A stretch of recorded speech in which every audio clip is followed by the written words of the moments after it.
Oh my god.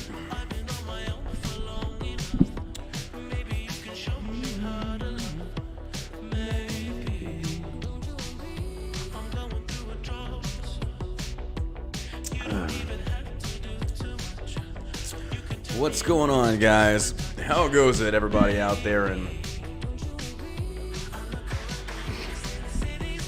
I fucking hate this mic stand.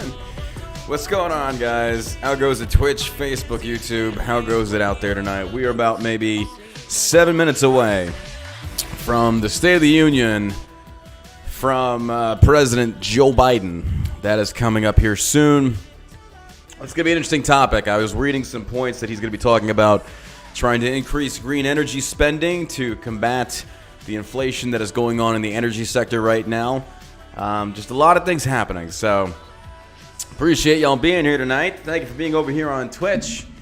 You guys are fucking incredible. I apologize. I am tired. It has been a long day at work. Did it start in an hour? Isn't it at 8 p.m. CST or 8 p.m. ET and then would be 7 p.m. CST? Am I wrong on that? Wait, 8 p.m. ET, Eastern Time, is 7 p.m. CST. They moved it? Oh! I'm fucking tired. Dude, I came straight home from work and then had to fix a garbage disposal, had to install a new one. Fuck. They moved it. Well, it's an hour and 5 minutes. That gives us time to chat and bullshit, I guess. Oh,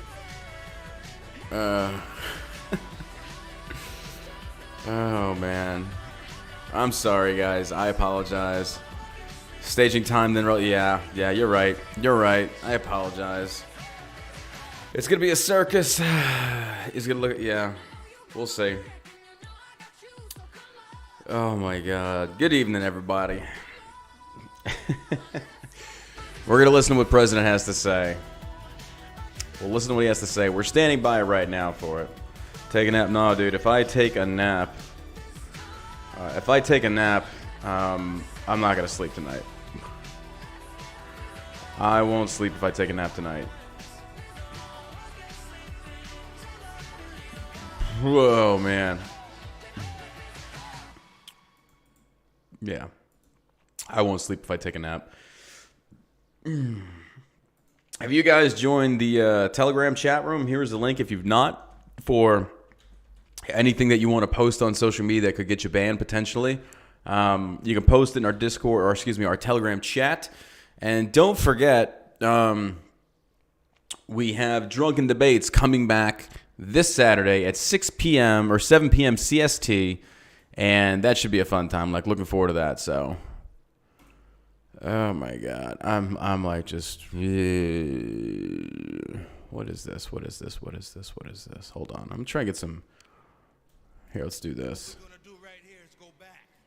Here we go.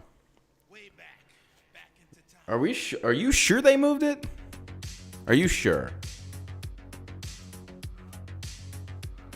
Any of the vets find it hard to sleep more than 6 hours a night? I can help you out with that if you're interested, JK. Well, I'm dead serious. If you have trouble sleeping, I can help you. Dead serious, if you mean that.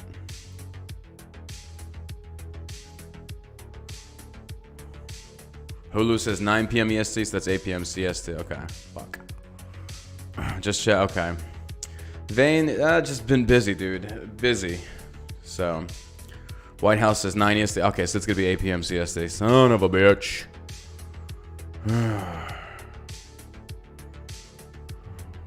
I'm just tired. What up, Jakers? What's up, guys? So yeah, if you are interested in one more hour, yeah.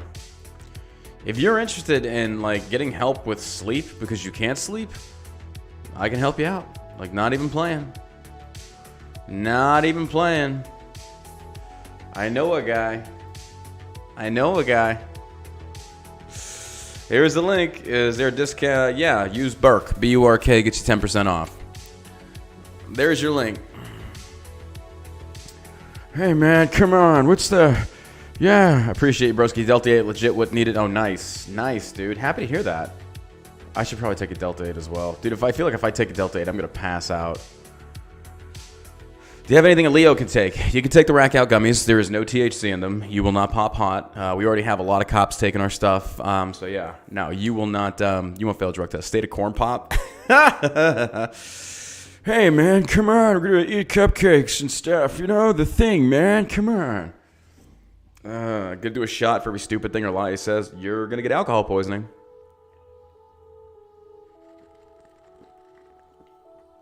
There we go. He's gonna lose track. Oh, that's a good bet. That's a good bet. Do y'all want to bet how many times he pauses? Like an actual pause where you know he's lost. Y'all want to take bets on this? Does it help with PTSD? Absolutely. The CBD oil does. Yes, it does. The Delta 8 will, yeah. Delta 8 will show up on a drug test. Yes, it will. Yeah. Corn Pop was a bad dude, man. Come on, man. 5 times for 100. Wait, hold on. I feel like we should do a poll on Twitch for this. Okay, let's do a poll on Twitch. Let me figure this out real quick, guys. We're going to do a poll on Twitch here. How many hair sniffs are you going to do? We're going to do a poll. 60. Where's the polling at? Manage poll. Over here on Twitch. New poll.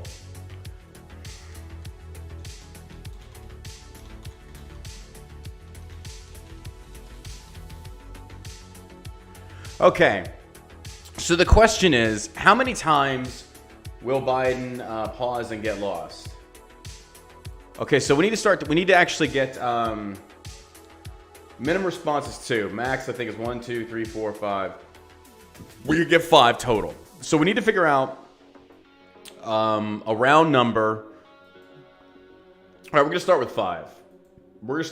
Can we all agree 5 is number 1? What do you want to say? 10? 2, 4, 6, 8, 10. You know what? I feel like that's more accurate. Yeah, let's do 2, 4, 6, 8, and 10. I think that's fair. So 2, 4, 6, 8, and 10.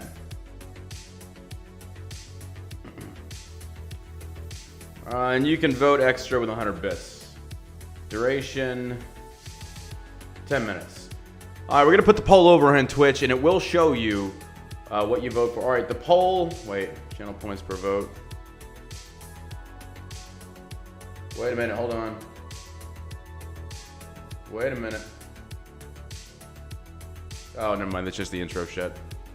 All right, the poll is now live over on Twitch. The poll is live on Twitch. The poll is live on Twitch, guys. You can go vote, but you got to be on Twitch. 25, dude? No. Hey, Patriot19, thanks for the sub, dude. Appreciate it. Needs to be more than... No, I don't think he's going to do more than 10. I really don't think so. I don't think so. Because he's only going to talk for, like, what, an hour? If that. I don't think he's going to last long. You got to remember, it's late at night.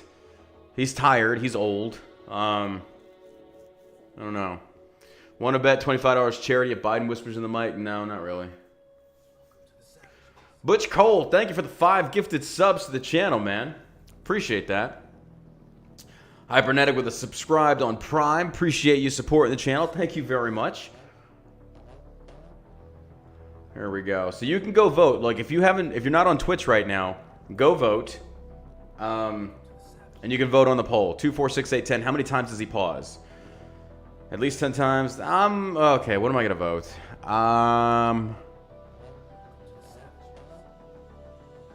Fuck. I'm gonna say 2. I'm gonna go 2. So here's again. Let me pause this real quick. Actually, I'll just turn it down for you guys. Biden tonight is going to be telling a lot of lies through manipulated data. Basically, he's going to be talking about how the economy is soaring like it's never soared before, that we have record low unemployment, which also is not true. He's going to be pushing for more spending through Congress on green energy to combat the crisis that's going on in Europe, the inflation that has been caused by a lot of issues here. He's going to spin it and try and portray himself to be the hero. And like we talked about in the podcast this morning, if you listen to it, we covered like Democrats right now are trying to posture as if they are the heroes that, number one, ended COVID. For those that don't know, mask mandates ended yesterday in D.C. and Washington, apparently.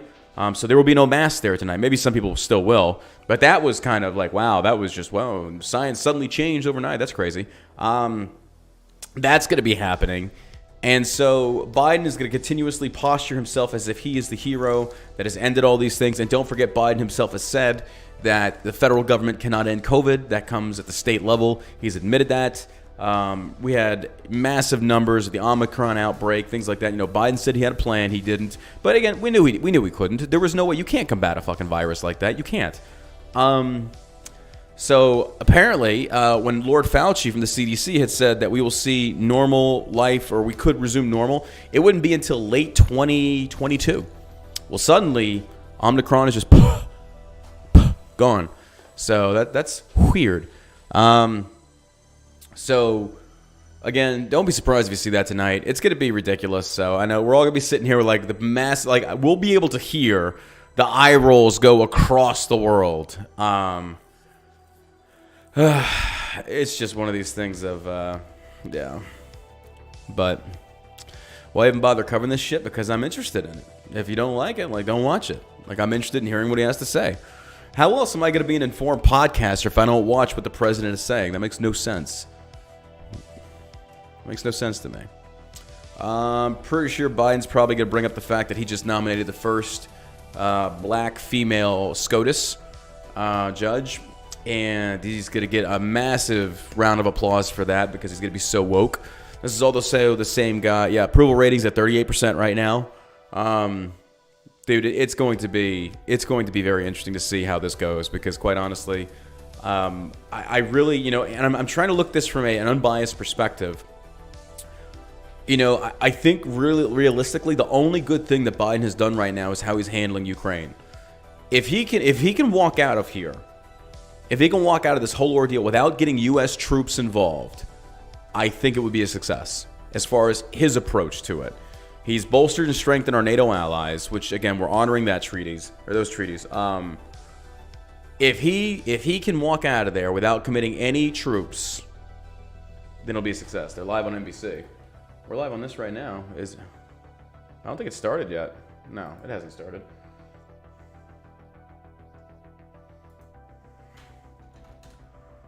Dartham, you think we'll get involved at some point?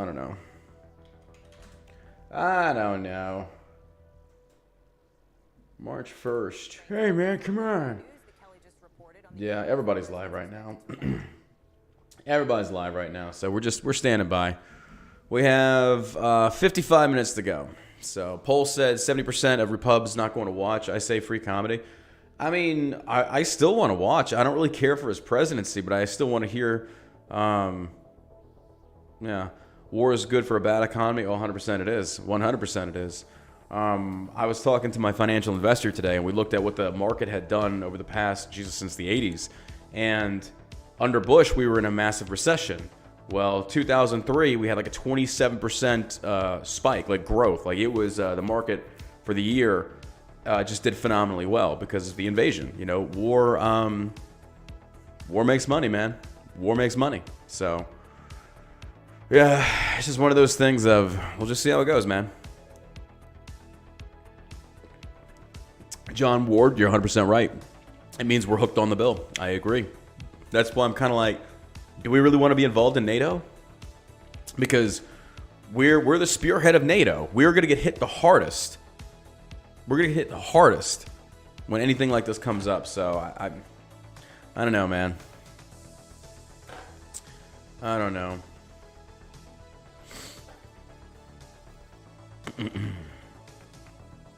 We'll just see.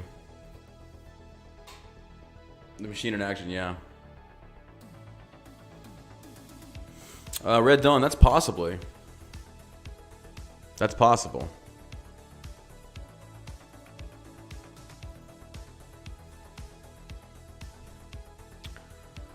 I don't know.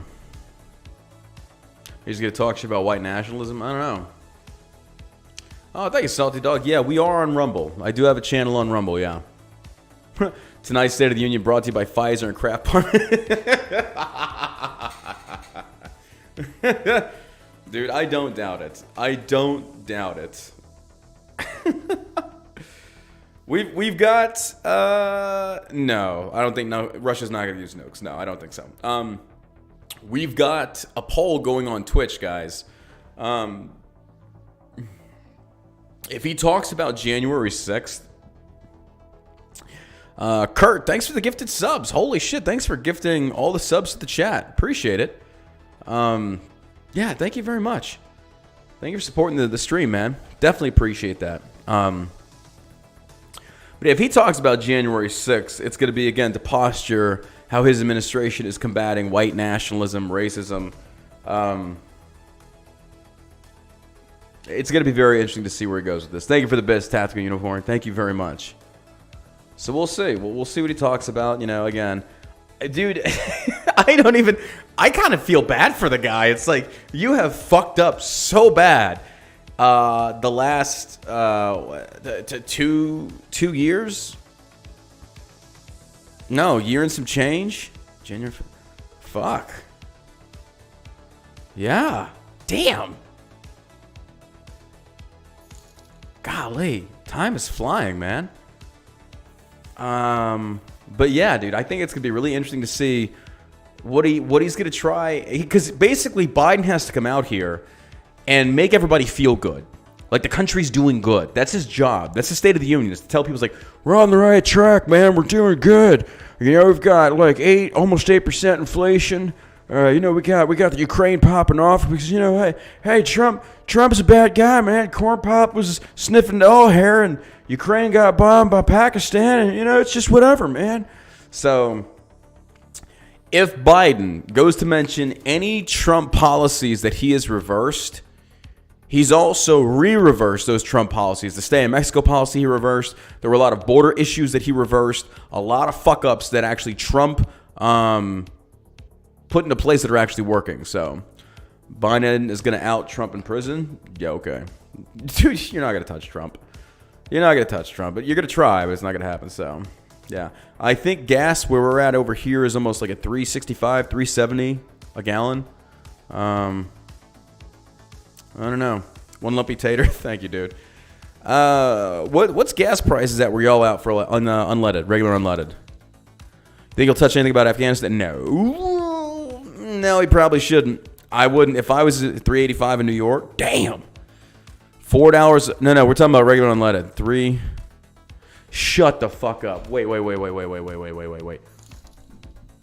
Hold. Cali, $5.25 a gallon in Cali? California Death Valley, $7.50 a gallon? Holy shit. How does anybody afford almost $8 a gallon? Dude, I wow. I'm just wow.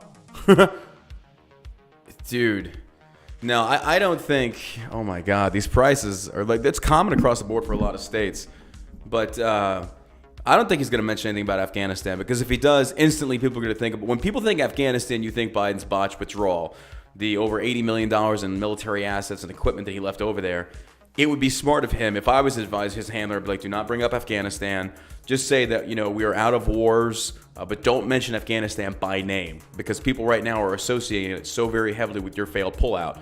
So, which you should have done with Hunter Biden. So, but yeah, that's the way I see that one going. So we'll see. I mean, we'll see. But we got about 45 minutes. So Congress worked on banning lynching yesterday. Oh, Jesus. I saw Justin Trudeau's tweet today, and it's gonna be freaking hilarious. Trump is gonna get teabagged by Biden tonight. Curve planner. You know what I love about people like you mental midgets, and this is the funny part. Like, I'm a centrist that leans right, so I'm not really a diehard Republican. But I love it when idiot liberals like you come up there and say, Biden's gonna trash Trump tonight. If Biden even mentions Trump tonight, he's failed. So you liberals, it's like he raped your mind, and I absolutely love it. I love how triggered you people are. Like, this guy's been out of office almost 2 years, and you still are talking about him? Like, did this guy, like, fuck your mom? Like, Jesus Christ, it's so funny. It's like, oh, he's gonna bag Trump tonight. Dude, you stand, like, it's your fault of what's going on with the Biden administration because you failed, or you voted for this failed fucking presidency. Are you serious? Are you serious? Like, you're really... Okay, well, we're just gonna ban you because I don't really want retards in my chat. Like, if you want to sit here and you want to defend Biden, you feel free. I'll be very interested in hearing any topic of what Biden can say. Hey, man, this is a win. You've got nothing. Like, in your chest or your portfolio of Biden victories, like, you open the cupboard and it's like old Mother Hubbard. There's just like spiders crawling around and shit with like maybe a fucking Make America Great Again flag or some shit with like some dust on it. That's about all you've got. You've got like nothing. I mean, Jesus.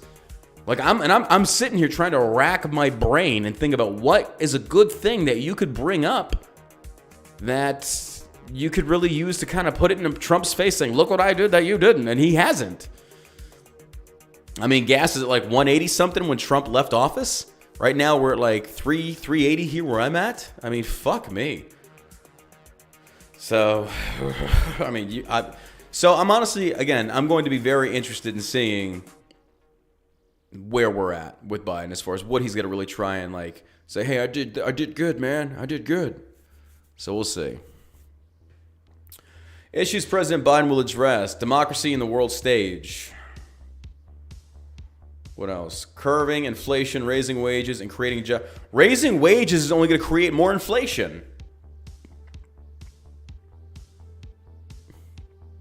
Raising wage. You're going to try and what? Force businesses to raise wages? Fuck you. Current trajectory of COVID-19 pandemic. Oh boy. Hey guys, I failed. No, I'm telling you guys, watch. He's going to posture it as if he cured COVID. Future of other major priorities. Damn it, I missed it.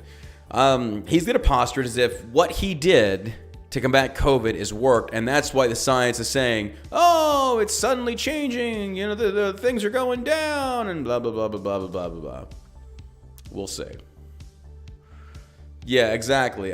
He's lifted the mask thing right before 100%. 100%. So let me explain to people, like, if you want to talk about, like, raising wages, bro, like, good luck.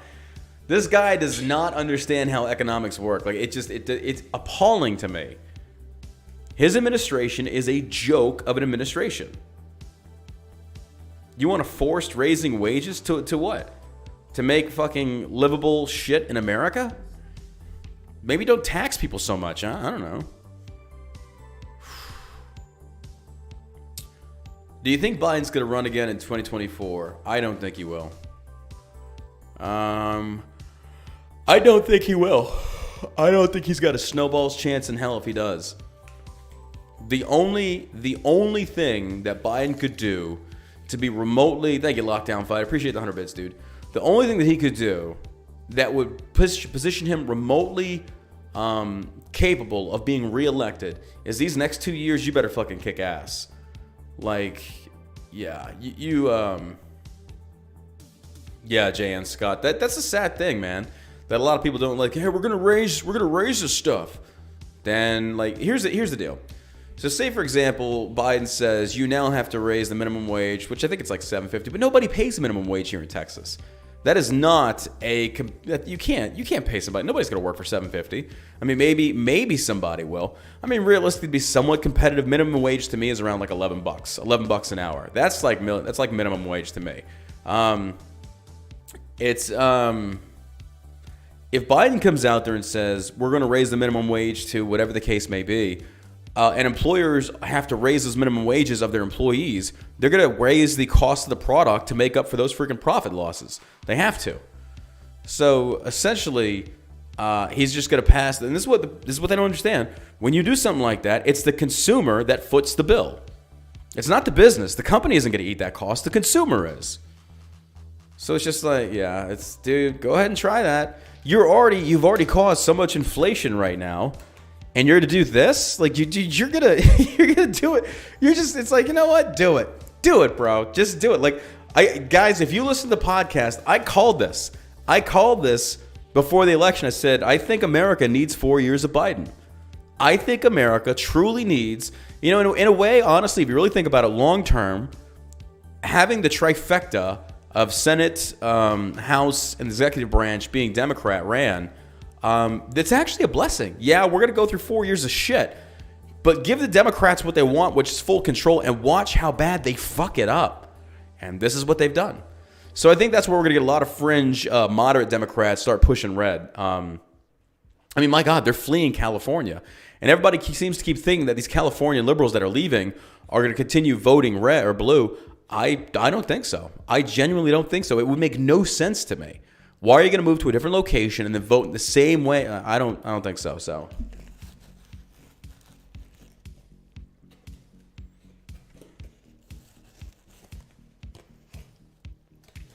D Amazing says, if Trump was still in office, do you think Russia would have attacked Ukraine? The answer to that is hell no.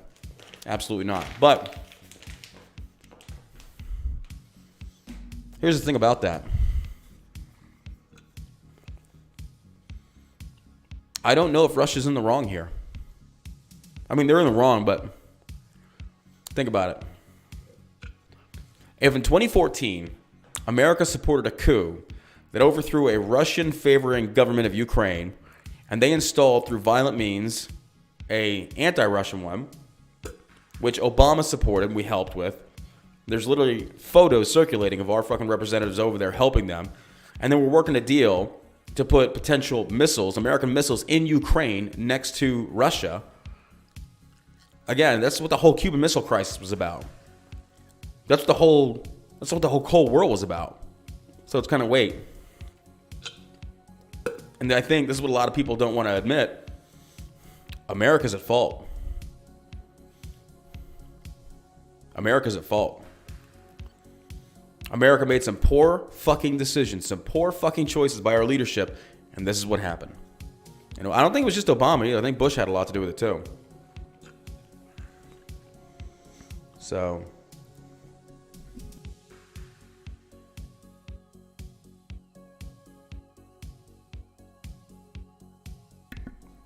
and that's just my thoughts, man.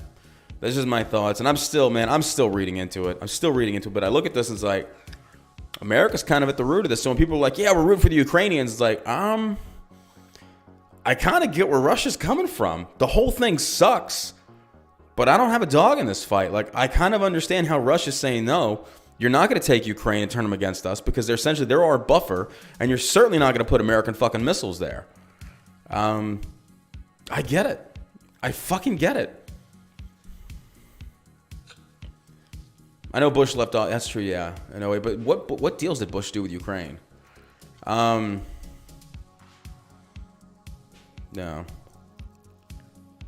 But to invade, bro, Jars. Here's the thing. What if this is an American thing? What if Russia wanted to put fucking potential nukes in like southern Mexico or some shit like that? America's gonna be pissed the fuck off.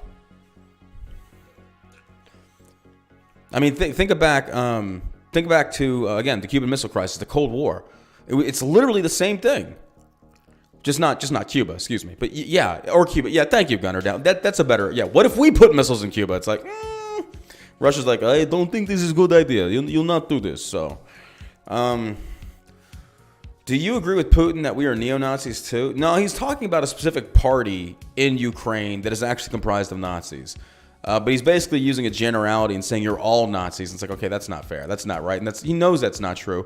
But even the president of Russia is trying to use a dog whistle to the rest of the world. They go, they are neo-Nazis. It's like, no, they're not. You have one group of people that again, that's their freedom of speech, I guess, if they want to do that, if they even have that over in Ukraine. It's just weird to me, you know? There's several other countries that border Russia. Yeah, but what's their biggest threat? What's their biggest threat? Who's their biggest enemy? Russia and America, dude. Russia, America, and China. NATO, there you go. NATO.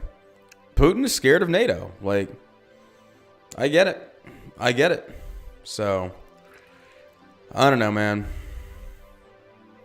I don't know. Kind of looking at Turkey being the actual target. Dude, I have no idea. So, the Azov Battalion. Yeah, thank you, Emperor. Appreciate the $5 dono. Yeah. I haven't done much reading into that. I mean, hardly any at all. I've seen some pictures here and there. I didn't know if it was propaganda. Like, dude, it's hard. You don't even know what to believe anymore. You don't even know. I shouldn't say Putin's scared of NATO, but Putin is, he's not scared, but he's worried, you know, as he should be. But we'll see what happens. So, any info on biolabs? I haven't seen anything. Again, man. Like I don't know what to believe anymore, guys. Like I legitimately don't know what to believe.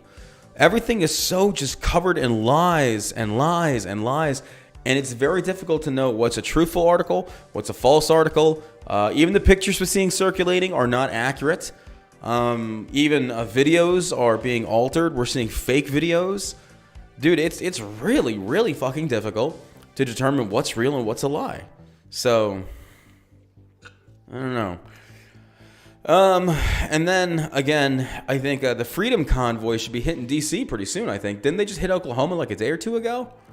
So the American trucker, and Biden's got that on the back of his mind, too. He's got that freaking in the back of his mind to where he's like, fuck, you know, I got the American trucker convoy. You don't think that's why he lifted the mask mandate, did you?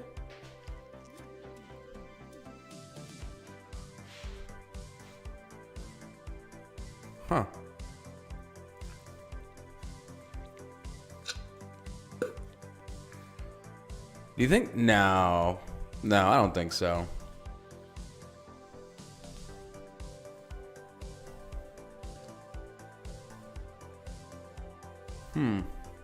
Timing lines up. Yeah, it does.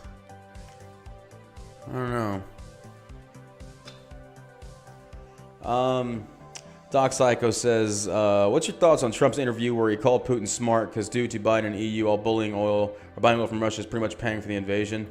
So the press spun that and basically tried to make it appear as if Trump was praising Biden as if he was a good person. He was saying he was smart in how he approached this. He was smart in how he did this. He's fucking brilliant. It doesn't make him a good person. I mean, here's the other thing. Like Hitler was also smart. You can't say the guy was an idiot. He knew how to fucking manipulate the system. He knew how to speak. Putin's smart. It's a genius tactic. I'm going in there as peacekeeping to liberate the two towns that are Russian or that are Ukrainian separatists. They want Russia to take over. I'm going to go in there and take those two towns and then whoop, slipped right in. It's like, like nobody saw that coming. So, you know, Putin, you know, they're trying to twist it as if Trump's praising Putin or Trump, like the whole tiki torch. There's good people on both sides. He wasn't referring to Charlottesville with the white nationalists or whatever. Like, he wasn't praising those people. He was talking about in general in the protests when it got violent. Like, there's good people on both sides. He wasn't referring to those specifically because, again, it's another generality type thing to where the left is saying, well, he meant the people that were on the right who also had the Nazis over there, the white nationalists. Well, a lot of people didn't want them there. So they generalized them saying, oh, he's talking about all of them. Like, no, he's not. You're just generalizing. So this is how dishonest the media is. Guys, I'm telling you, the president and the rest of them are loyal to the media. You get the media on your side, you're fucking golden, pony boy. You're golden. You're golden. So, Budapest Summit '94. Yeah, I'm tracking that one. Somebody said it wasn't actually finalized, but then again, yeah, there was that to where essentially Ukraine said after the fall of the Soviet Union in '91, they said if Ukraine left the USSR, but they also had the nuclear weapons, and basically they said if we give these things up, who's going to protect us from an attack on Russia. And so that agreement got put into place where NATO's like, we'll protect you, yada, yada, yada. But the question that I don't understand, though, is like, why didn't they just say, we'll bring you into NATO? But then maybe it's because Putin didn't want them to. Like, I don't know. I don't know. That doesn't make sense to me. Instead of like, yeah, we'll protect you. It's like, we'll join the club. Like, join our club. I don't know.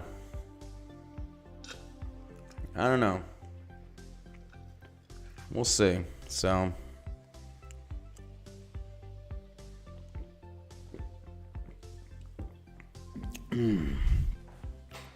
we'll see.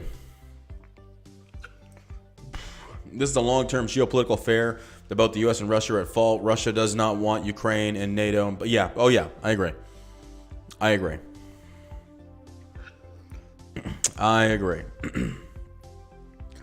Where's my Savage Army at? We got the Savages in the chat.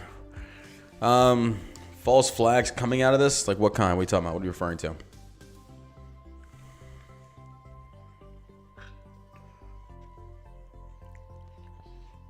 We Public. Just trying to watch the State of the Union tonight on YouTube, and all the channels streaming it have their live chat disabled. I remember they didn't do that. Oh, yeah. Absolutely they didn't.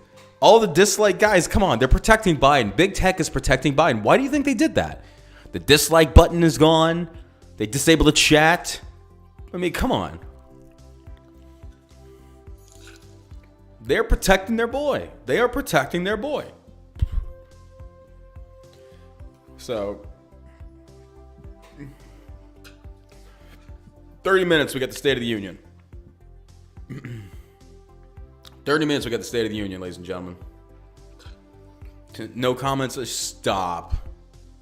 You serious? No comments on most news? Yeah. Hey, by any chance, is any? We got almost 1,800 live viewers across all socials. Has anybody made it into the Truth Social app? I know they're still rolling it out. They said March. Oh no. They said the end of this month it should be fully ready to go. Has anyone actually made it in? Did anyone have an account? Android's supposed to be rolling out soon. Hello from Montana. What's up, dude? Still waiting. Nope. There isn't anybody. Okay. Wait, hold up. Who did? Blount, you got an account? How is it? Is it worth it? Is it worth it? Michael said I'm 742,000 on the line. I'm 206,000 on the list. Hammy has an account. Is it worth it? Altered Beast, dude, I don't know. Yeah, once I once I logged in and did my account, finally got through the process, it was like 200-something thousand, and my number hasn't moved. So I was like, well, fuck me.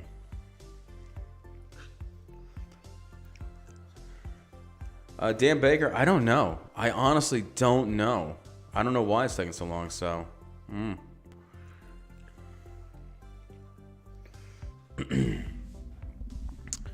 But, okay, so real quick, for those that don't know, I don't know if they're going to ban me from doing the State of the Union address tonight. I have no idea. I hope they don't. Because, I mean, technically, that's a good point. I could not talk with this much energy. I'm not sure if they're going to try and freaking give me a copyright strike for streaming the State of the Union on YouTube. Jesus, Nikki, I had no idea. You went up to like 330. Jesus. Well, hey guys, look, if they do shut me down on YouTube, I am over on Twitch. Twitch is where I primarily stream to, for those that don't know. You can come find me live on Twitch at The John Burke. You can download the app. It's free. It doesn't cost you anything. I appreciate the love and support. But here is the link. If you want to come watch over here on Twitch, it's The John Burke over here. There, I'm spamming the link for you guys in the chat. Come on over. Twitch, we have a really, really good Twitch community. We've got over 700 live viewers over here on Twitch. Like, there are no... I don't think there's any like really big right-leaning streamers or centrist right streamers over on Twitch that have like a large audience. So we're trying to grow that, man. We're trying to grow that. We're trying to get more people over here on Twitch. And we've got Drunken Debates coming up this Saturday. We have some leftists. We have some rightists. We've got some centrists. We've got a good group of people. And it's going to be a lot of fun. We got a lot of fun. That's this Saturday at 7 p.m. CST for Drunken Debates. I'll be moderating it. And, yeah. Seriously, why don't you have your Twitch link in your YouTube description? I do. It's at the top right. YouTube raid. What's up, YouTube guys? Come on over. Mark my word. Yeah, you're allowed to talk politics on Twitch. 100%. Like, I'm literally, you know.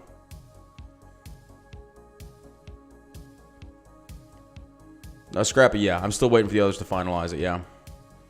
No, dude, I'm in the... There's a politics section on Twitch. There is a lot... There is a lot of people that do debates and politics and stuff on that. Absolutely. Made the jump from YouTube. This is so much nicer. Filthy script. It takes a second to kind of get used to, but once you do, it's actually not bad. It's actually not bad. So, welcome YouTube that are coming over to join us on Twitch. We're pretty glad you're here. Thanks for coming over. Hey, thanks, some fat for the gifted sub. Appreciate it, homie. Yeah, we're just we're growing these. They're growing the fucking Savage Army over here on Twitch, dude. We're growing the Savage Army. What should be our symbol? 2024 can't come fast enough. Thank you, Sledgewood. What should be our symbol? Hell no, Rax. I'm not doing another dark matter drop. No way. Oh, we should make it the eggplant. We should make it the eggplant. The Savage Army should be the eggplant. It's got to be the eggplant. Savage Army. It is, so let it be written, my Savage Army. Our symbol of unity, solidarity, strength, determination, grit is going to be the penis, the eggplant. So let it be written. So let it be done. It is the eggplant. Eggplant energy, baby. So when you're in these other streams, Savage Army, there you go. That's where it's going to be, ladies and gentlemen. The Savage Army, from here on and henceforth, will be known wherever you go with the eggplant. That's what I like seeing. Look at all those eggplant. Look at all those dicks. Dicks out. That's what I'm talking about. There you go. Eggplant energy, baby. Eggplant energy. Oh, you guys totally get me. You totally get me. We've got about 25 minutes to the State of the Union. Oh, my God. Eggplant energy. Oh, my God. I fucking love it. I fucking love it. Oh, my God. The chat's going so damn fast. State of the Union pre-gaming? Yep. Yep. State of the Union pre-gaming, man. What about rep for the girls of the Army? The gentleman, what about rep for the girls of the Army? What are you talking about? What do you mean rep for the girls in the Army? I mean, wouldn't the eggplant work for that as well?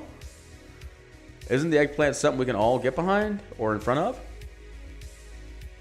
I'm just throwing that out there. I don't know. Dude, I think the eggplant applies to everybody. I think we can all get in front of the eggplant. I mean, get behind the eggplant. Sorry. I'm just throwing that out there. I mean, I think it's amazing. Eggplant. There we go. For the Savage Army, it's the eggplant. We girls like eggplants? Well, yeah, I would hope so. I mean, if you're in the military, I would assume. Wouldn't it?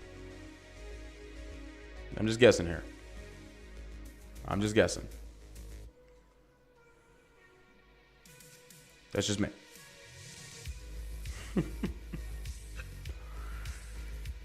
We're not woke over here. John. Jay Clancy, yeah. In the Hornets Nest, no, I'm not personally in one. That's my unit, though.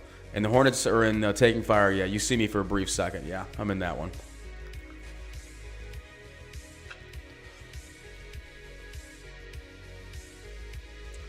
I want to get a shirt with a big purple eggplant on it. I would do it, but every time I have dropped a shirt that the audience wanted, like 12 people buy it. It's like I'm kind of getting tired of doing that because then I eat the cost. So if y'all want me to design like a Savage Army shirt, I'll do it. Just a big fucking eggplant. Probably like distressed a little bit, faded a little bit. Just take a Delta 8. Now I'm about to though.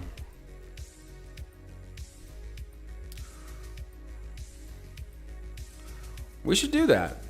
We should make that the thing. Shriveled old eggplant, yeah.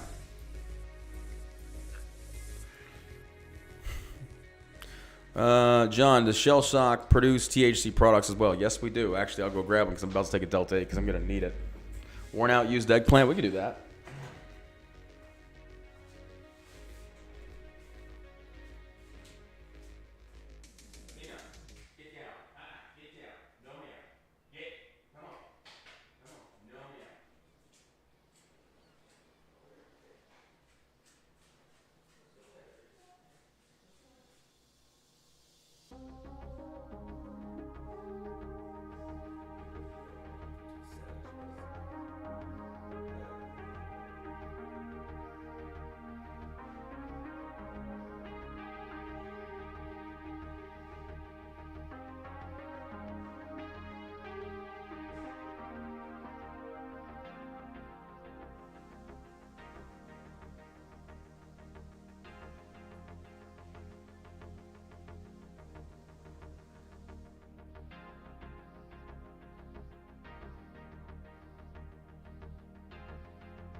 So, you asked about do we have THC products in Shell Shock? We do. These are the Halo gummies. We also have the Airborne gummies. This is Delta 8 and the Airborne is Delta 9. These are, just watch. Modelicious, world famous HMLA 169 Vipers will hate each other, but we hate you more. All right, here's the first Halo gummy. 25 milligrams of Delta 8 down the hatch. Do they work? Guys in the chat, do they work? How many people do I have watching that have tried the Halo gummies? Where's Athena? She's laying down. Read the chat. Read the chat on Twitch if you have any questions on whether or not they work. I need to get a drink. Hold on.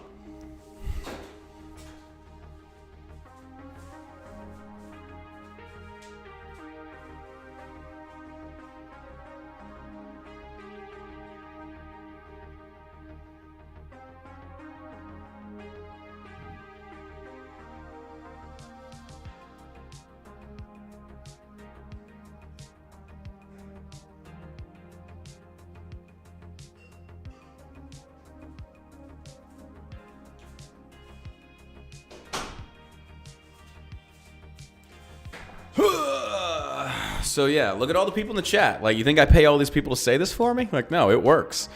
Yes, Delta 8 does show up on a drug test. It does, yeah. Yeah.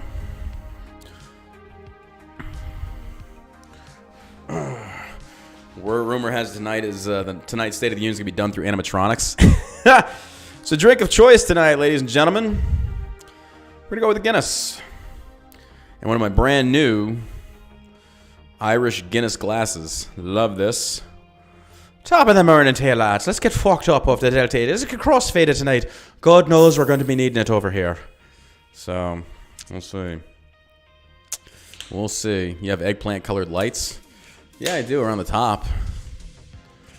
Rack out gummies of the shit. I'm telling you, man, if you guys want to try the Delta 8, use code Bert and get 10% off. Use code Bert and get 10% off.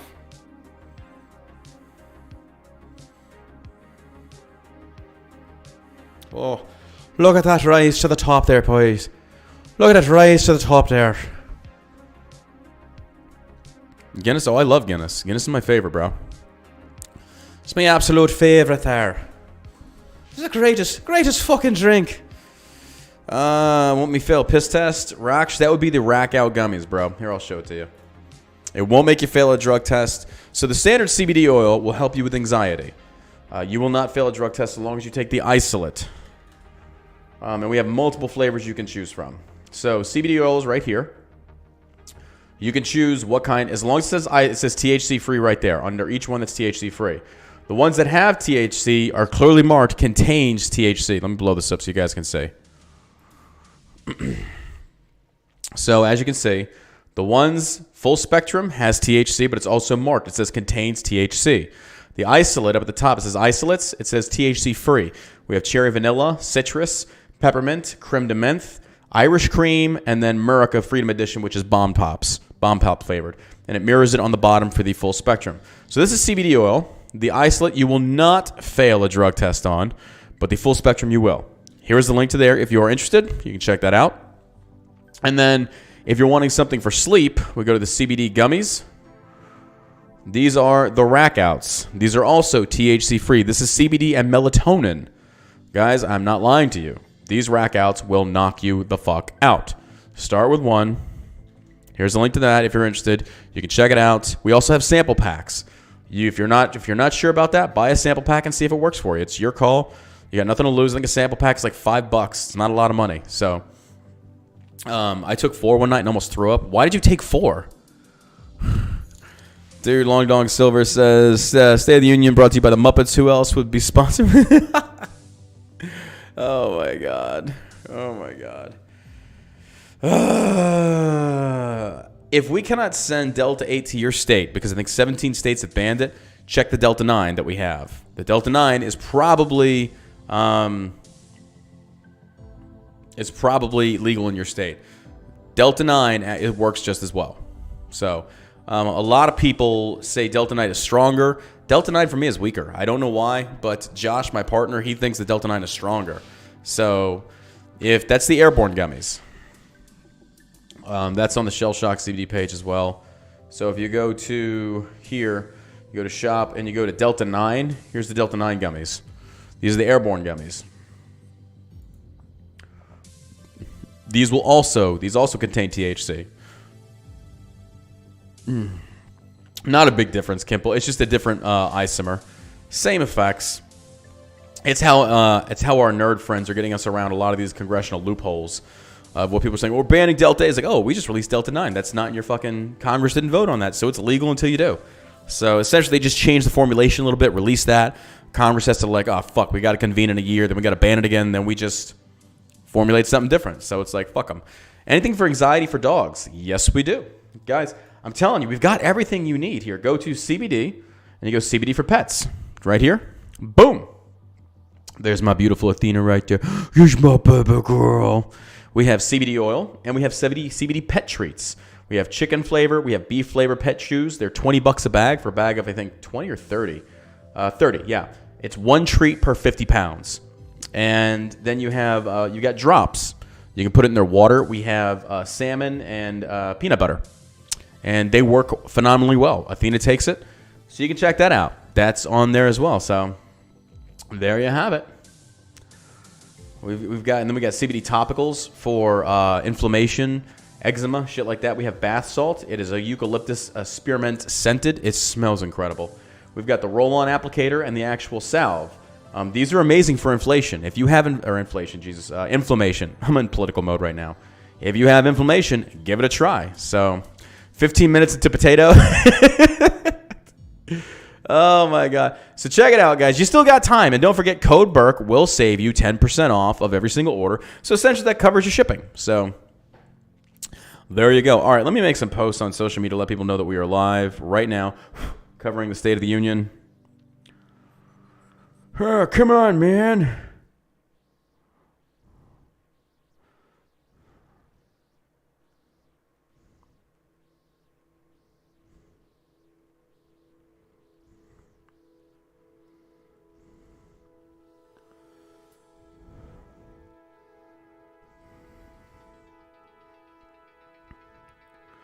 All right, man, that's good stuff. That's good stuff. We're going to tweet that out. Putin is the new corn pop. Man.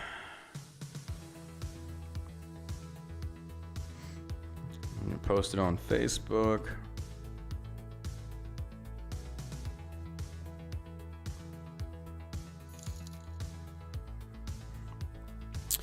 Hey, thanks to Mike. Thank you for the 400 bits, dude. Putin's getting a shot of adrenaline right now. Oh my god. You gotta love it, man. You gotta fucking love it. It's just too funny, dude. It's just too funny. That's where we're at in America right now, though. That's where we're at.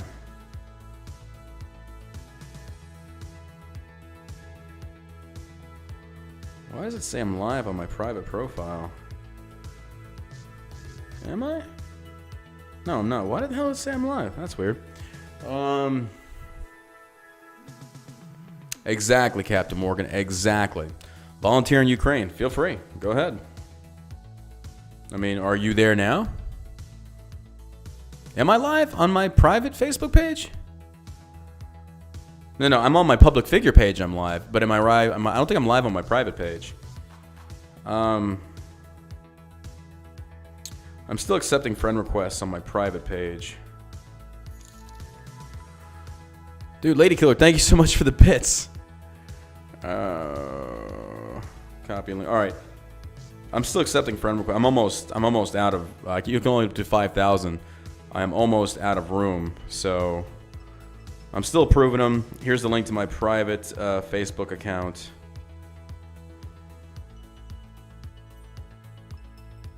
Here we go. Here's the link. Boom. That's my private Facebook page right there. Yeah, it's this one. It's John Savage. That's the one. So you can still request me over there. There's the link. Yeah, 9 p.m. is when it starts, but that's in roughly 8 minutes. 8 minutes. 8 minutes. Dark matter, dude. Dark matter, it's 100 milligrams per tincture, per dropper. Like, good luck. Good luck. If you truly love freedom, volunteer. Then go volunteer. Like, why are you preaching to other people? Like, are you there right now? If you truly love freedom, really? So what about China? So what about Tibet? So what about Cuba? What about Venezuela? Are you there? Did you volunteer over there? I'm just curious. I'm interested in hearing you, Peter. Did you volunteer over there? Oh, you just want other people to do it. Oh, okay. Fuck China, but isn't freedom? Like, don't you love freedom? I thought you loved freedom. What about these other countries? What about the Middle East, where you have theocracy? Why aren't you over there volunteering? Oh, but okay. But you care about this because the press tells you to. I see. I got it. Okay. So it's not really about freedom. It's about you just follow what the press wants you to do. Okay. Oh, you're going to go there tomorrow. Oh, okay, cool. I don't believe you. Secondly, a lot of Ukrainian people don't want to be Ukraine. A lot of them want to actually be under Russia. Did you know that? Oh, but I guess you know what you're talking about. So yeah. That's funny to me. Very funny. I mean, you do know that in 2014 there was a coup and the government was overthrown through violent means. I mean, that's just interesting to me. So I guess you only love freedom where the press is concerned and they tell you to talk about it. And do you know that their people aren't allowed to have firearms either? Did you know that? Oh, yeah, okay. Look at me, I fought civilians, so I think I know war. I'm blowing you away right now, and you can't even fucking do anything about it, bro. You're losing. You see, you couldn't even counter with any kind of facts. You just said, look at me, I fought civilians. Actually, I fought the Taliban. I fought the Republican Guard. I fought a lot of people for like 4.5 years in Iraq and Afghanistan. What did you do? I fought insurgents. I think I know war. I think you're retarded, quite honestly. I think you don't know what the fuck you're talking about because you sound like one of those stupid veterans that you think you know what you're talking about just because you served. Honestly, you're a fucking retard. But anyway, we're going to go ahead and ban that idiot, and then we're going to move on. I hate these fucking vet flags. You have freedom. You're probably fat as fuck. You're probably out of shape. You probably don't even have the gear. But yeah, you know what? Hey, you go fight for freedom, and you go die for a country that doesn't give a fuck about you. Have fun, bro. Have fun. I'll wait to see when other countries, apparently they only, I guess they don't matter. You have fun, fat ass. I guarantee you're a fat fuck. Oh, make sure you take your grunt style with you. Make sure you wear the grunt style t-shirt with a flag on both arms. You wear your 511 tactical pants. You wear your operator's ball cap because you were probably a cook in the army. But yeah, hey, you do you, bro. Semper Pi, or whatever you say. I don't know. So yeah, I'm just gonna sit here and enjoy my Guinness because I actually fought and know what the fuck I'm talking about. But veterans like you just annoy the fuck out of me. You're just, oh my god. Some of you, I understand why you were never leaders because I'll wear a World War II uniform. Well, you'll die in that uniform. Good riddance. We don't need stupid people like you in this country. You're banned, moron. Don't come in here and try and recruit people for your fucking unjust war. All right. Looks like it's starting.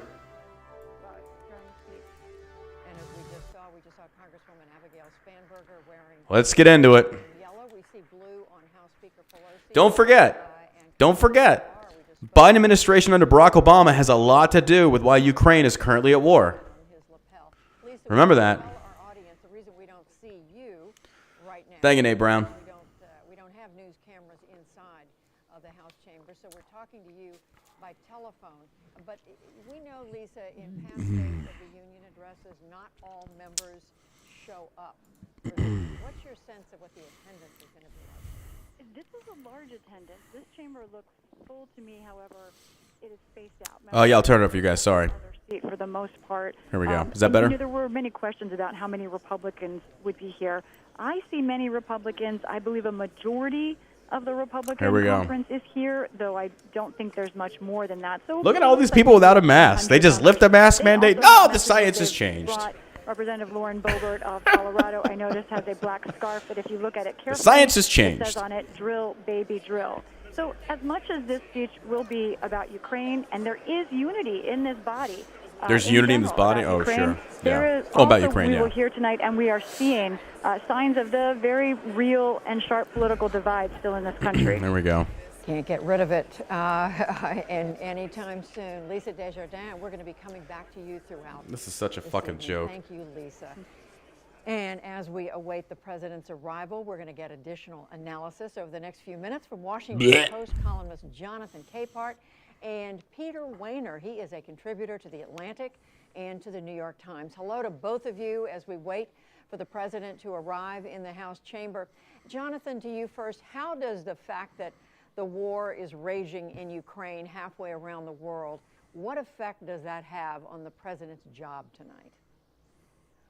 Well, what we've seen since the Russians invaded Ukraine is an American president who's been leading.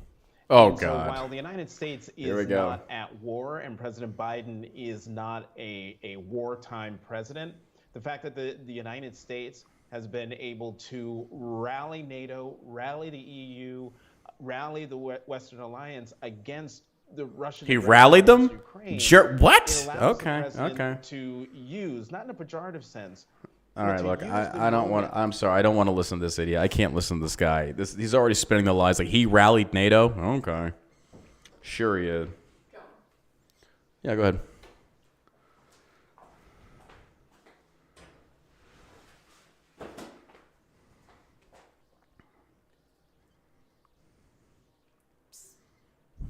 Oh, I'm good, baby. Thank you.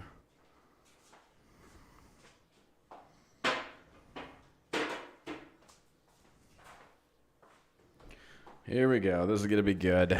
This is going to be good. I'm just, oh my God. Ugh. We're going to have to listen to the insanity of this moron. This is going to be good. Yeah. Some righty has got to get up and tear the speech. I hope they don't. That's just petty. That's petty.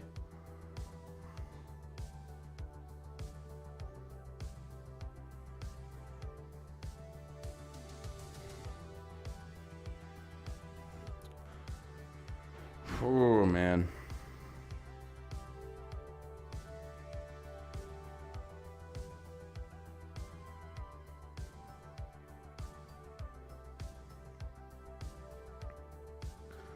Maybe think about it. This is kind of like everybody's like sitting around the television, like waiting for the comedy to begin. So we'll see. We'll see. All these people are going to try and suck Biden's dick. So it's going to be funny.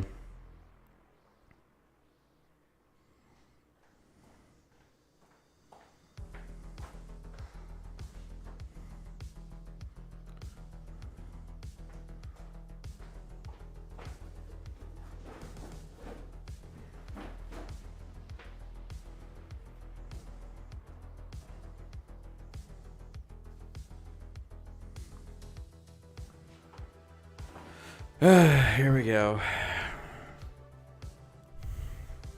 Yeah, the speech that Pelosi tore up after Trump. Yeah, that was ridiculous. Or some gummies. Too bad I don't have them for listening to your lead. Oh, dude, I'm telling you. I'm telling you. It's going to be interesting to watch. It'll be all juiced up for sure. We'll see. All right, don't forget the bets. If you haven't voted in the poll, vote in the poll. How many times does he stutter tonight?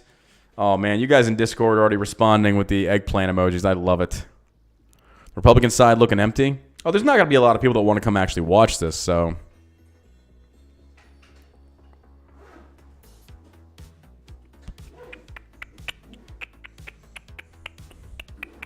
The poll's on Twitch. So we'll see. John, check Discord. Yeah, I see it. Oh my God. Yep. If you guys are not in my Discord, you'll need to get in my Discord chat. We have a good group of people over there as well as Telegram. So here we go. How many times get a gap? We have a poll over on Twitch. I'm voting 2 times. Oh wait, maybe I have to redo the poll. I know sometimes the poll only lasts for 20 minutes. So what's the poll results? Manage poll, view poll results. Poll results are in, ladies and gentlemen. There were 44% of the votes, 252 votes said he will stutter 10 times tonight. Y'all think he's going to stutter 10 times? 30% said 170 times, and then 12% said, I'm sorry, no, I'm sorry, I'm wrong. 44% of you said he will stutter 10 times. 30% said 4 times, and then 2 times got 4% of the vote. Y'all really think he's gonna? Okay. You know what? Let's take a new poll. I want to get a redo. How many times will Biden stutter tonight? Now, these have to be like legit stutters. Like he loses focus. It can't be just like a. Yeah. He has to have like visible confusion. So again, it's 2, 4, 6, 8, and 10. It's over on Twitch. The poll has been started. It's for 10 minutes. You can vote on Twitch. We're going to see. We've got 925 viewers over on Twitch, so we'll see. We've got a total of almost 1,800 live viewers. Y'all need to come over. Y'all need to come over to Twitch. Why aren't y'all over on Twitch? We have a great community over here.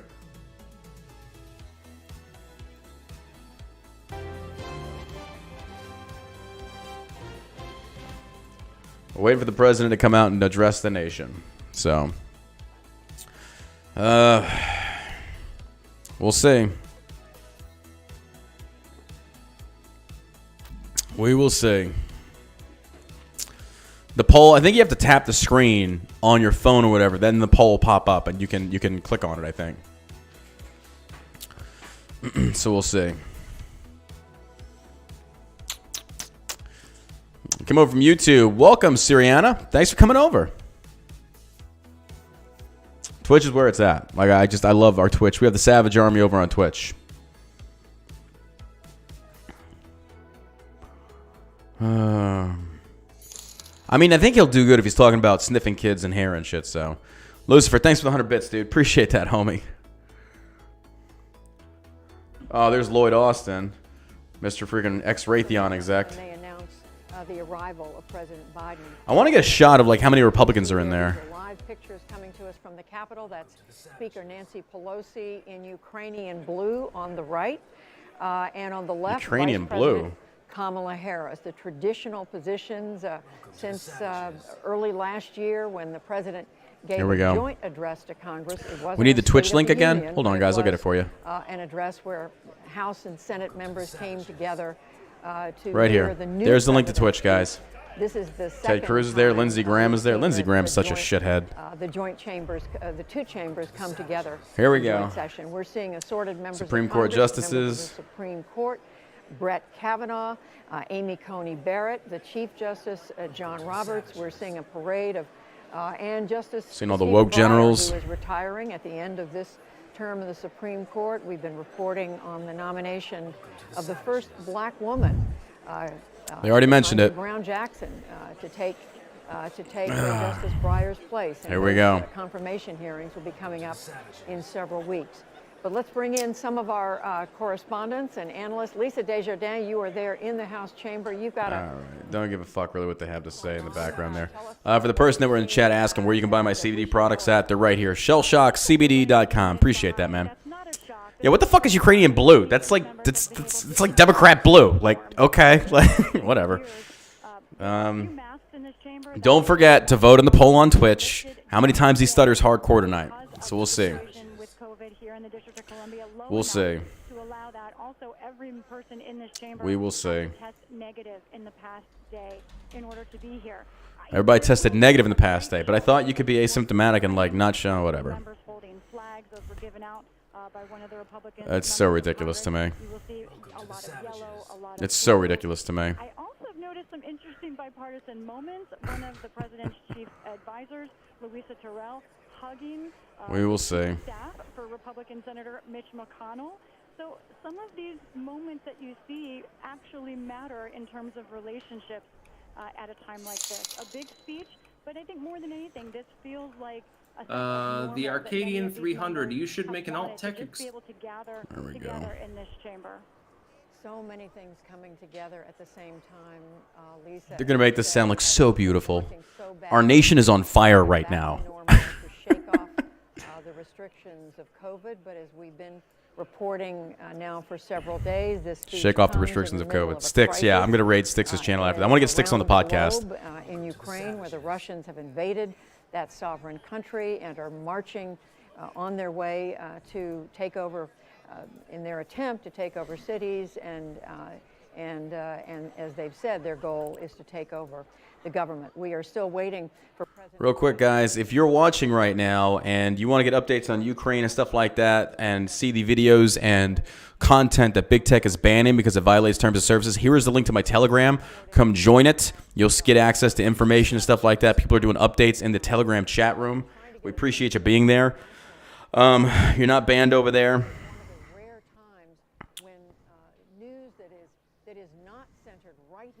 Come join us on Telegram. We've got almost 7,200 members in Telegram. Welcome to the savages. All right, looks like the president's about to come in. Here we go. Here we go. Pandemic. Going to interrupt you, Amna, just 1 second. I'll toss it back to you, Judy. Come right Here we back to go. you in a minute. We've just heard the President of the United States. Telegram link is right here, guys. Announced by General William Walker. He's the House Sergeant at Arms. And here comes President. Let the shit show begin. Biden, Here we go. greeting members of Congress. I'm going to do my best not to interject. He served for more than 3 decades in the Senate. He knows many of these members on both sides of the aisle there. You see him greeting many of them personally. And as Lisa Desjardins pointed out, this is one of the only times we've seen members of Congress, or certainly that we've seen the president. Oh, there's Swalwell. I hate that motherfucker. In a large setting like this. But Amna, I want to come back to you. I didn't mean to interrupt you, making the point that you were about how unusual it is that. Does it sound good, guys? Can you hear good? Conflict in Ukraine is going to be frankly subject number 1 for the State of the Union. That's absolutely right, Judy. It sets up a real challenge Sounds for good. the Okay, president, right? Because this is chiefly meant to be an address to the American people, sort of a victory lap after his first year. And so many of the same challenges the president came into office and inherited and stepped into remain with him today. And now on top of that, you have this world-altering event with the Russian invasion into Ukraine. What strikes me as I'm watching this feed, though, is the number of Ukrainian flags you see lawmakers holding, the number of lawmakers who are wearing blue and yellow in solidarity with Ukraine. And I should also say I've been getting messages from some of my contacts on the ground in Ukraine who are watching this tonight, are watching our live stream and staying up late. It's 4 in the morning in Kyiv Yeah, a right lot of now, virtue signaling in there and they tonight, wanted to be able guys. to see what President Biden has to say live. So the challenge for him is enormous. He has to both message to an American public who are pandemic weary, who are dealing with record inflation, and also speak to the rest of the world about how the U.S. is going to continue to lead, continue to rally those NATO and Western allies, and deter Russia in the midst of this ongoing Oh, this is gonna be rough. invasion This is in gonna be rough to get Ukraine. through. And we should mention too, foreign policy is something that's not typically high on Americans' list as a recommended and a wanted Dude, I priority hate for the Pelosi so president, much. But lately, it does rank up there. Lot Obviously, of the pandering. economy and inflation are the top concern for Americans, but in the sort of quartet of issues that follow, Americans still say foreign policy is something that they want the president to pay attention to and should be a priority. Amna Nawaz watching it all from the Cannon House office building. You see the president receiving a warm greeting there in the House chamber. Both Democrats and Republicans, all of them seem to be standing and applauding as they wait for the president to speak.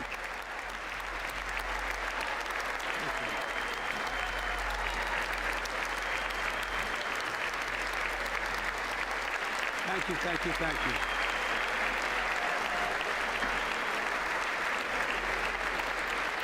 Thank you all very much.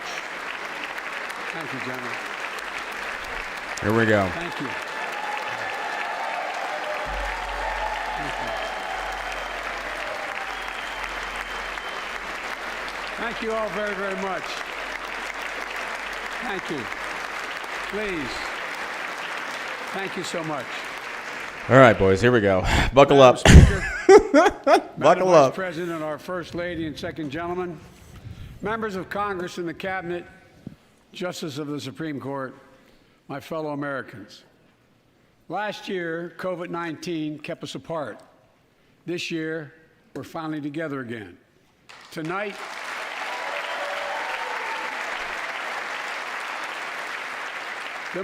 we meet as Democrats, Republicans, and Independents, but most importantly, as Americans, with the duty to one another, to America, to the American people, to the Constitution, and an unwavering resolve that freedom will always triumph over tyranny.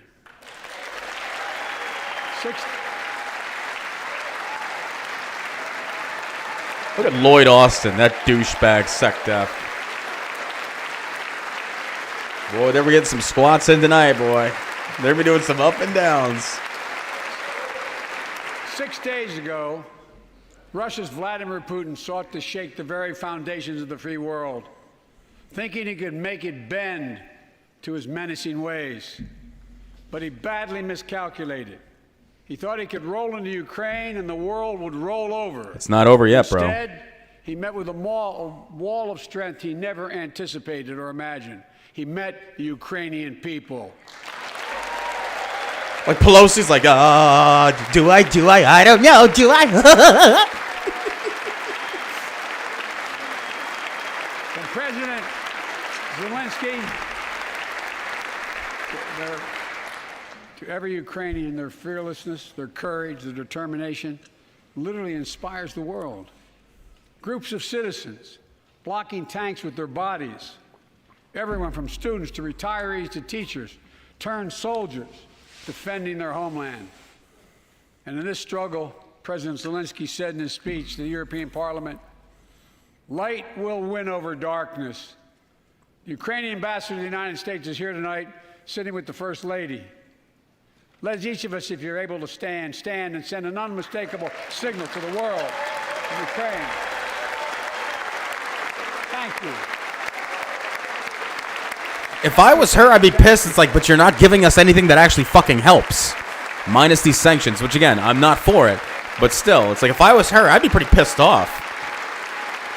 Like, we could definitely use some troops. Just saying. I'm just saying. If my country was being invaded and I went to this, and it's just like, yeah, whatever.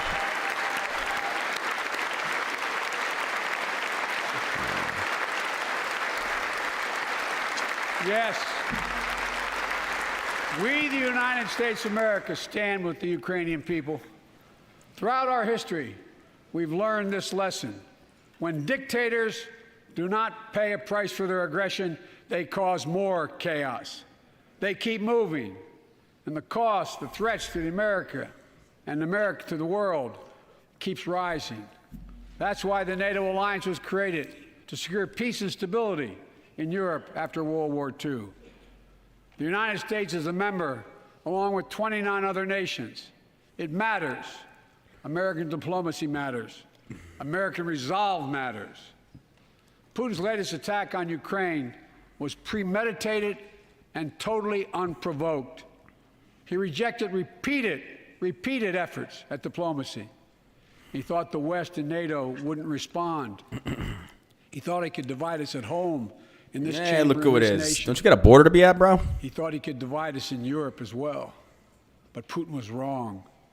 We are ready. We are united, and that's what we did. We stayed united. We prepared extensively and carefully. We spent months building coalitions of other freedom-loving nations in Europe and the Americas, from America to the Asian and African continents, to confront Putin. Like many of you, I spent countless hours unifying our European allies. Oh, Jesus. We shared with the world in advance what we knew Putin was planning. Okay. And precisely how we would try to falsify and justify his aggression. We countered Russia's lies with the truth. And now that he's acted, the free world is holding him accountable, along with 27 members of the European Union, including France, Germany, Italy, as well as countries like the Is that United 4 Kingdom, or is it 3 Canada, stutters? Japan, Korea, That's number Australia, 3. New Zealand, and many others, even Switzerland. Even Switzerland, I agree. Inflicting pain on Russia and supporting the people of Ukraine. Nancy Pelosi is just up there Putin for is now Botox isolated alone. from the world more than he has ever been. Together,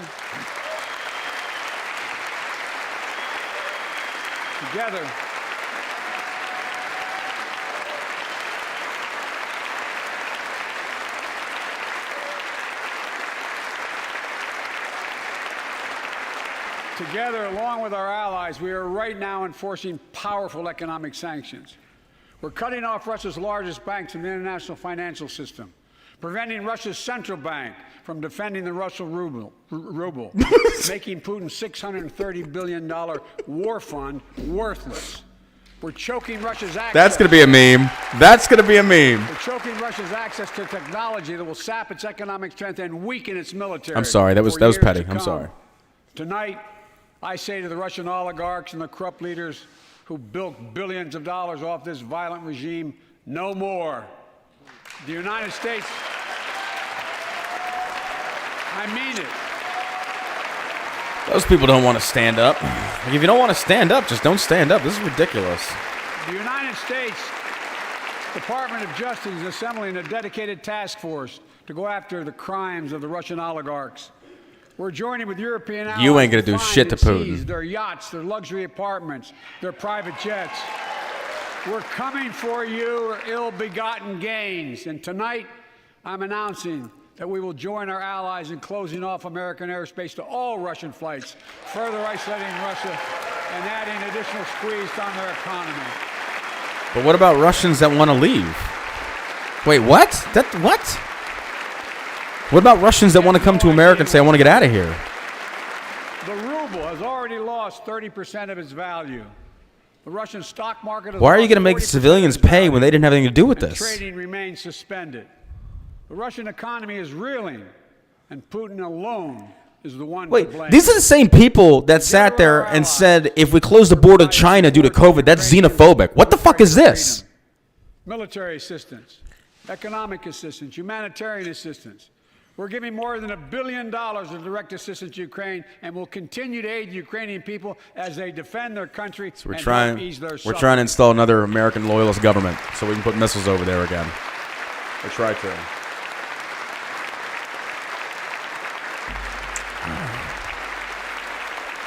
But let me be clear. Our It's only forces racist when are Trump not does it. Okay. engaged and will not engage in the conflict with Russian forces in Ukraine. Get a live Our tweet forces this. are not Live going to tweeting. Europe Follow me at to Sergeant fight Savage on Ukraine, Twitter. But to defend our NATO allies in the event that Putin decides to keep moving west. For that purpose, we have mobilized American ground forces, air squadrons, ship deployments to protect NATO countries including Poland, Romania, Latvia, Lithuania, and Estonia. And as I've made crystal clear, the United States and our allies will defend every inch of territory that is NATO territory with the full force of our collective power. Every single inch.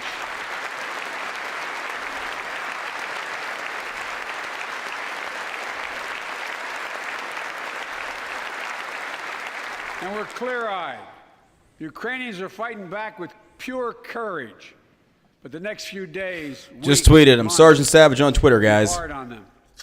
Putin I'll has post the link unleashed here soon. violence and chaos.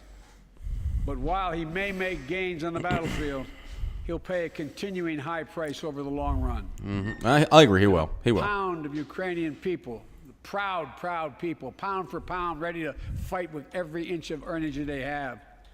They've known 30 years of independence, have repeatedly shown that they will not tolerate Here's anyone my link to who Twitter, tries to guys. take their country backwards. Sergeant Savage on Twitter. All Americans. Tweeting out To be live. honest with you, as I always promised I would be. A Russian dictator invading a foreign country has cost around the world. And I'm taking robust action to make sure the pain of our sanctions is targeted at Russian economy and that we use every tool at our disposal to protect American businesses and consumers. Tonight, I can announce the United States has worked with 30 other countries to release 60 million barrels of oil from reserves around the world. America will lead that effort.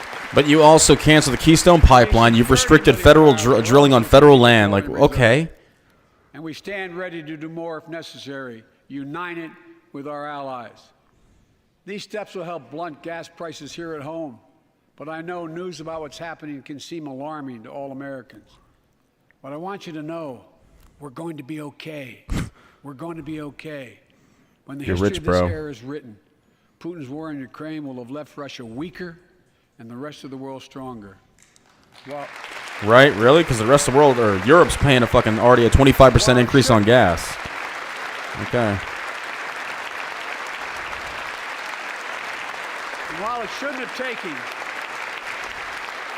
shouldn't have taken something so terrible for people around the world to see what's at stake, now everyone sees it clearly. We see the unity among leaders of nations, a more unified Europe, a more unified West. Here we go with We this. see unity among the people who are gathering in cities and large crowds around the world, even in Russia, to demonstrate their support for the people of Ukraine. In the battle between democracy Link and Twitter again. It's Sergeant Savage on Twitter. Here's my democracies are Twitter rising account, to the guys. moment, and the world is clearly choosing the Spamming side my of Twitter peace and link. There it security. is. This is the real test, and it's going to take time. So let us continue to draw inspiration from the iron will of the Ukrainian people.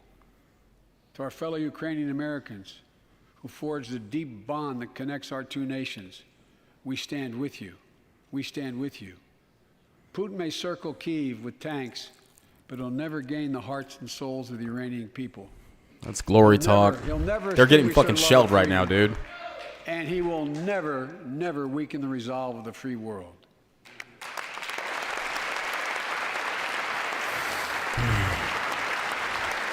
Meanwhile, the Ukrainians are over there getting shelled the hell out of them. They're like, what is this? What does this speech do for me? Nothing. We meet tonight. Did he say Uranian people? Has lived through two of the hardest years He did say this country has Uranian. ever faced. The pandemic has been punishing, and so many families are living paycheck to paycheck, struggling Iranians. to keep up with the rising cost of food, gas, housing, and so much more. I understand, like many of you did. My dad had to leave his home in Scranton, Pennsylvania to find work. So like many of you, I grew up in a family when the price of food went up. All right, I'm tweeting out some gold here, guys. I'm tweeting out some gold here. That's one of the first things I did as president, was fight to pass the American Rescue Plan. I'm going to be tweeting like a motherfucker tonight. We needed to act, and we did. Few pieces of legislation have done more at a critical moment in our history to lift us out of a crisis. It fueled our efforts to vaccinate the nation and combat Oh, my COVID-19, delivered immediate economic relief to tens of millions of Americans. It helped put food on the table. Remember those long lines of cars waiting for hours just to get a box of food put in their trunk? It cut the cost of health care insurance. And as my dad used to say, it gave the people just a little bit of breathing room. Unlike the $2 trillion tax cut passed in the previous administration that benefited the top 1% of Americans, the American Rescue Plan Oh, look at helped working people and left no one fucking behind. idiot. You bunch of fucking clowns. You bunch of fucking clowns. Oh my god. And it worked. It worked.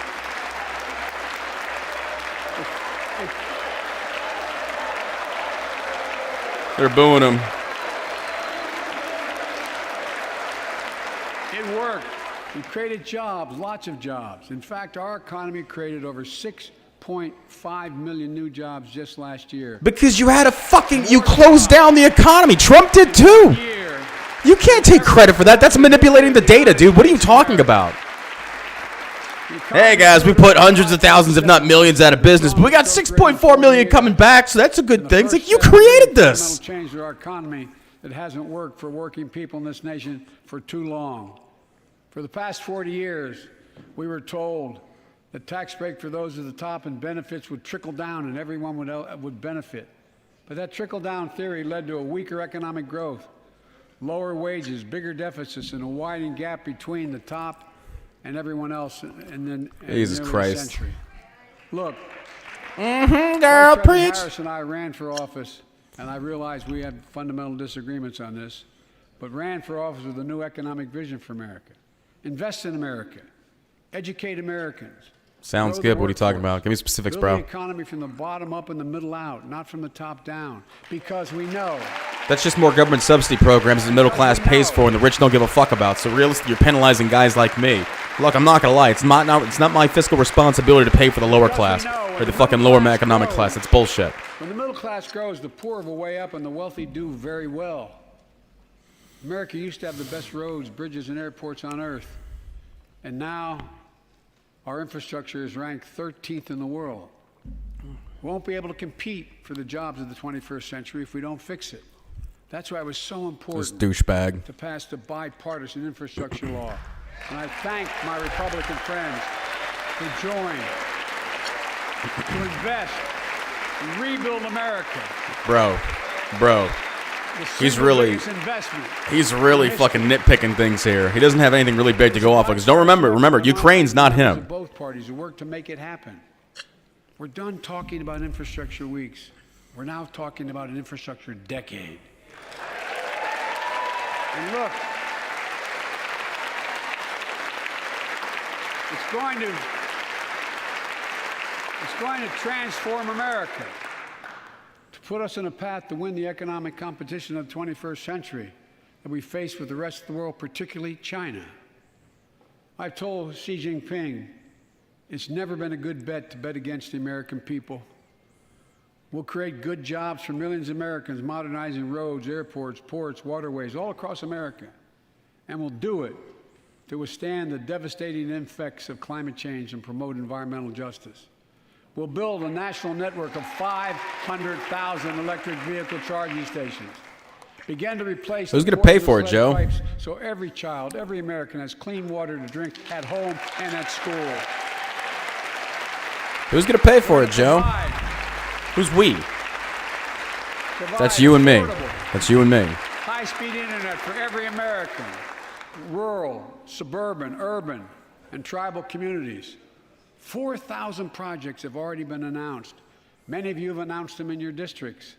And tonight, I'm announcing that this year, we will start fixing over 65,000 miles of highway and 1,500 bridges in disrepair. That's all you've really got to go on right now? That's all you got to go on? You're literally talking about infrastructure, which is at state level.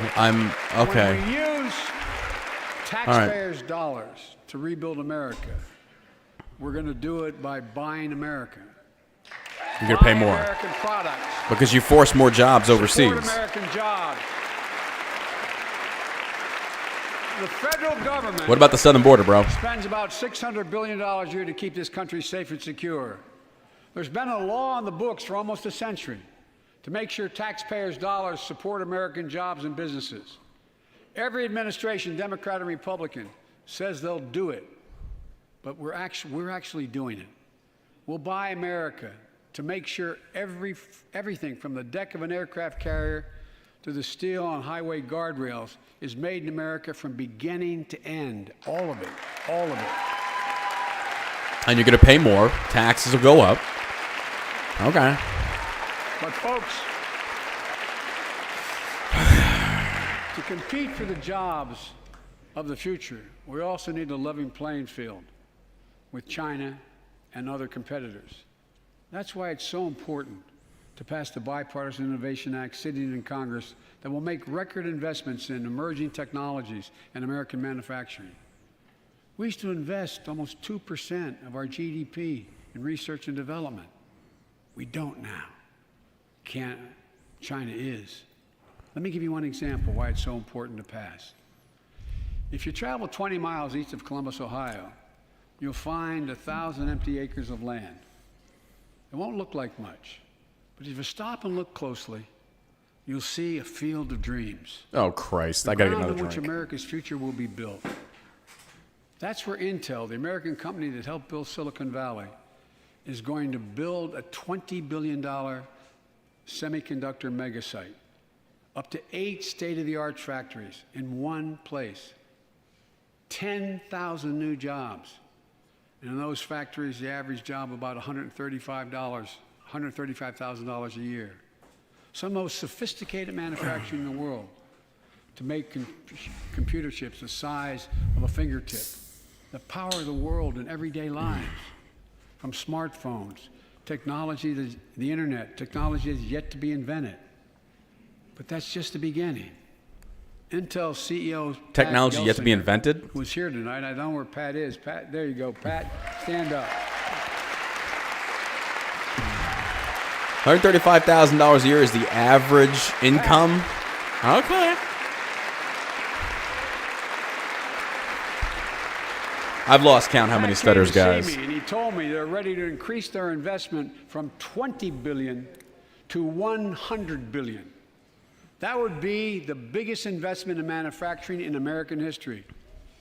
And all they're waiting for is for you to pass this bill. So let's not wait any longer. Send it to my desk, I'll sign it, and we'll really take off in a big way. And folks, Sounds good. Intel is not alone. There's something happening in America. Just look around and you'll see an amazing story. The rebirth of pride that comes from stamping products made in America. Revitalization Where? of American manufacturing. Where? Companies are choosing to build new factories here when just a few years ago they would have gone overseas. No, they're not, because you're taxing them harder. Ford is investing $11 billion in electric vehicles, creating 11,000 jobs. Because gas prices are through the fucking roof right now. Of course you're going to go to electric. History. Fat guy, what's up, dude? Thank you for the subs, bro. Electric vehicles creating 4,000 jobs in Michigan. All told, 369,000 new manufacturing These people are like jobs fubbing created in statistics, America dude. Last year alone. The majority of these jobs are coming back from businesses reopening after COVID shutdowns. And that's not just Biden, that's Trump too. That's every fucking governor out there is responsible. Get the hell out of here. Look how they stand it. Oh, man. Kids for propaganda. Gotta love it. JoJo Burgess from generations of union steelworkers in Pittsburgh, who's here tonight. Where are you, JoJo? There you go. JoJo. Thanks, buddy. As Ohio Senator Sherrod Brown says, You got a steel worker in there. Sherrod Brown says it's time to bury the label Rust Belt.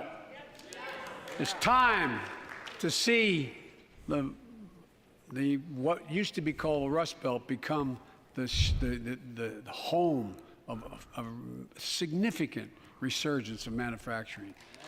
And with all the bright spots in our economy, record job growth, higher wages, too many families are struggling to keep up with their bills. Inflation is robbing them of gains they thought otherwise they would be able to feel. I get it. That's why my top priority is getting prices under control. Look, our economy Dude, something's up with my roared back Twitter. faster than almost anyone predicted. But the pandemic meant that All right. businesses Am I back? had a Okay, I'm hard back. time hiring enough people because of the pandemic to keep up production in their factories. No, it's... What the hell's going So on? you didn't have people Okay, there we making go. those beams that went into buildings because they were out. The factory was closed. The panic good also Lord. disrupted the global supply chain. Factories close. When that happens, it takes longer to make goods and get them to the warehouses, to the stores, and prices go up. Look at Prices cars go up, last man. year. 1/3 of all the Who closed the inflation was factories, because Joe? of automobile sales. There weren't enough semiconductors to make all the cars that people wanted to buy. And guess what? Prices of automobiles went way up, especially used vehicles as well. And so we have a choice. One way to fight inflation is to drive down wages and make Americans poorer. I think I have a better idea to fight inflation. Don't do it. Lower your costs, not your wages. But then you cut into my profits, and then you're still taxing me. What? What? Lower my cost? Hey, guys, I'm going to have to lower my cost. The manufacturer's still going to charge me the same, so cut into your profits. Don't expand faster. Don't create more jobs. More infrastructure and innovation. This dude doesn't know what he's talking about. This dude does not know what he's talking about. Moving faster and cheaper in America. More jobs where you can earn a good living in America. Instead of relying on foreign supply chains, let's if you're make going it to in reduce America. cost, then reduce my taxes. Look, If you want me to lower my costs, reduce my taxes, and I will. Good Lord. Absolutely not.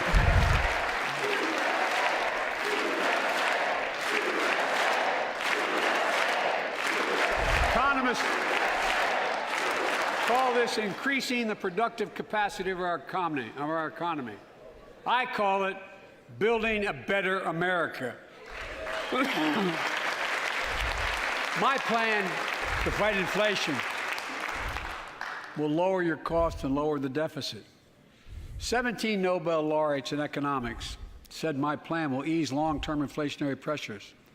Top business leaders, and I believe most Americans support the plan. And here's the plan. First, cut the cost of prescription drugs. We pay more. Dude, y'all's tweets are killing me, man. Y'all's tweets are killing me. Produced by the same company in America than any other country in the world. Just look at insulin.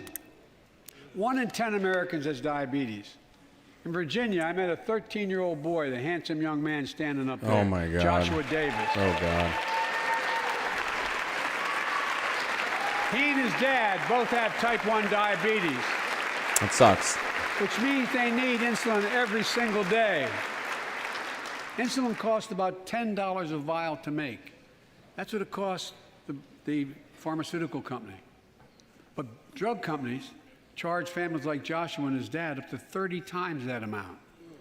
I spoke with Joshua's mom. Imagine what it's like to look at your child who needs insulin to stay healthy and have no idea how in God's name you're going to be able to pay for it. What it does to your family, but what it does to your dignity, your ability to look your child in the eye, to be the parent you expect yourself to be. I really mean to think about that. That's what I think about. You know, Trump actually did something about that. Joshua's here tonight, but yesterday was his birthday. Y'all remember that? Happy birthday, Y'all remember that? buddy, by the way. For Joshua Y'all remember when Trump did that? and 200,000 other young people with type 1 diabetes, let's cap the cost of insulin at $35 a month. So you want to control the Everyone economy. can afford it. And drug Maybe- companies will do very, very well, their profit margin. While we're at it, I know we have great disagreements on this floor with this. Let's let Medicare negotiate the price of prescription drugs.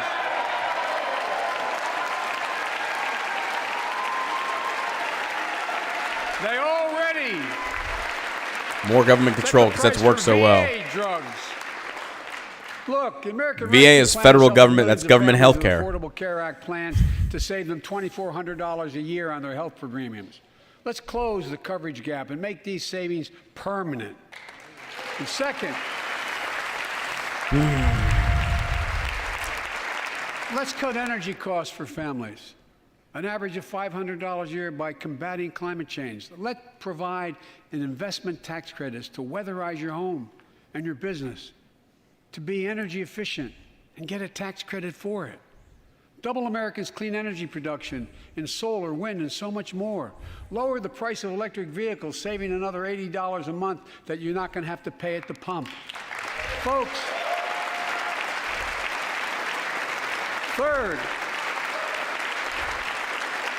the third thing we can do to change the standard of living for hardworking folks is cut the cost of child care. Cut the cost of child care. How are you going to make them do that, Joe? Folks, if you live in a major city, a competitive America, market you pay up to dictates cost. $14,000 a year for child care per child. I was a single dad for 5 years, raising 2 kids. I had a lot of help, though. I had a mom, a dad, a brother, and a sister that really helped. Retweeting y'all's golden Middle-class tweets, man. Y'all are working funny folks as hell. Shouldn't have to pay more than 7%. Hey, we of just their broke income in 5,000 taxes. followers on Twitter. Woohoo! My plan would cut the cost of child care in half for most families How? and help parents, including millions of women who left the workforce during the pandemic because they couldn't afford child care, to be Or able to get their back jobs to got work, shut down. generating economic growth. But my plan doesn't stop there. It also includes Yeah. home and long-term care, more affordable housing. I agree, a.k.a. Marco. I agree. Laughing stock in the world. I All agree. these will lower costs to families. And under my plan, nobody, let me say this again, nobody earning less than $400,000 a year will pay an additional penny in new taxes. Not a single penny. I'm already paying over 25%. Hey, that's cool, guys. Look. Let me pause this real quick. I look. That's great. It's not a single penny, dude. I'm already in the highest tax bracket, and I don't even make $400,000. Not the highest. I don't even make $400,000 a year, but I'm still paying over 25% of my taxes of my paycheck goes to get the fuck out of here. But my guess is if we took a seat Sorry. last year,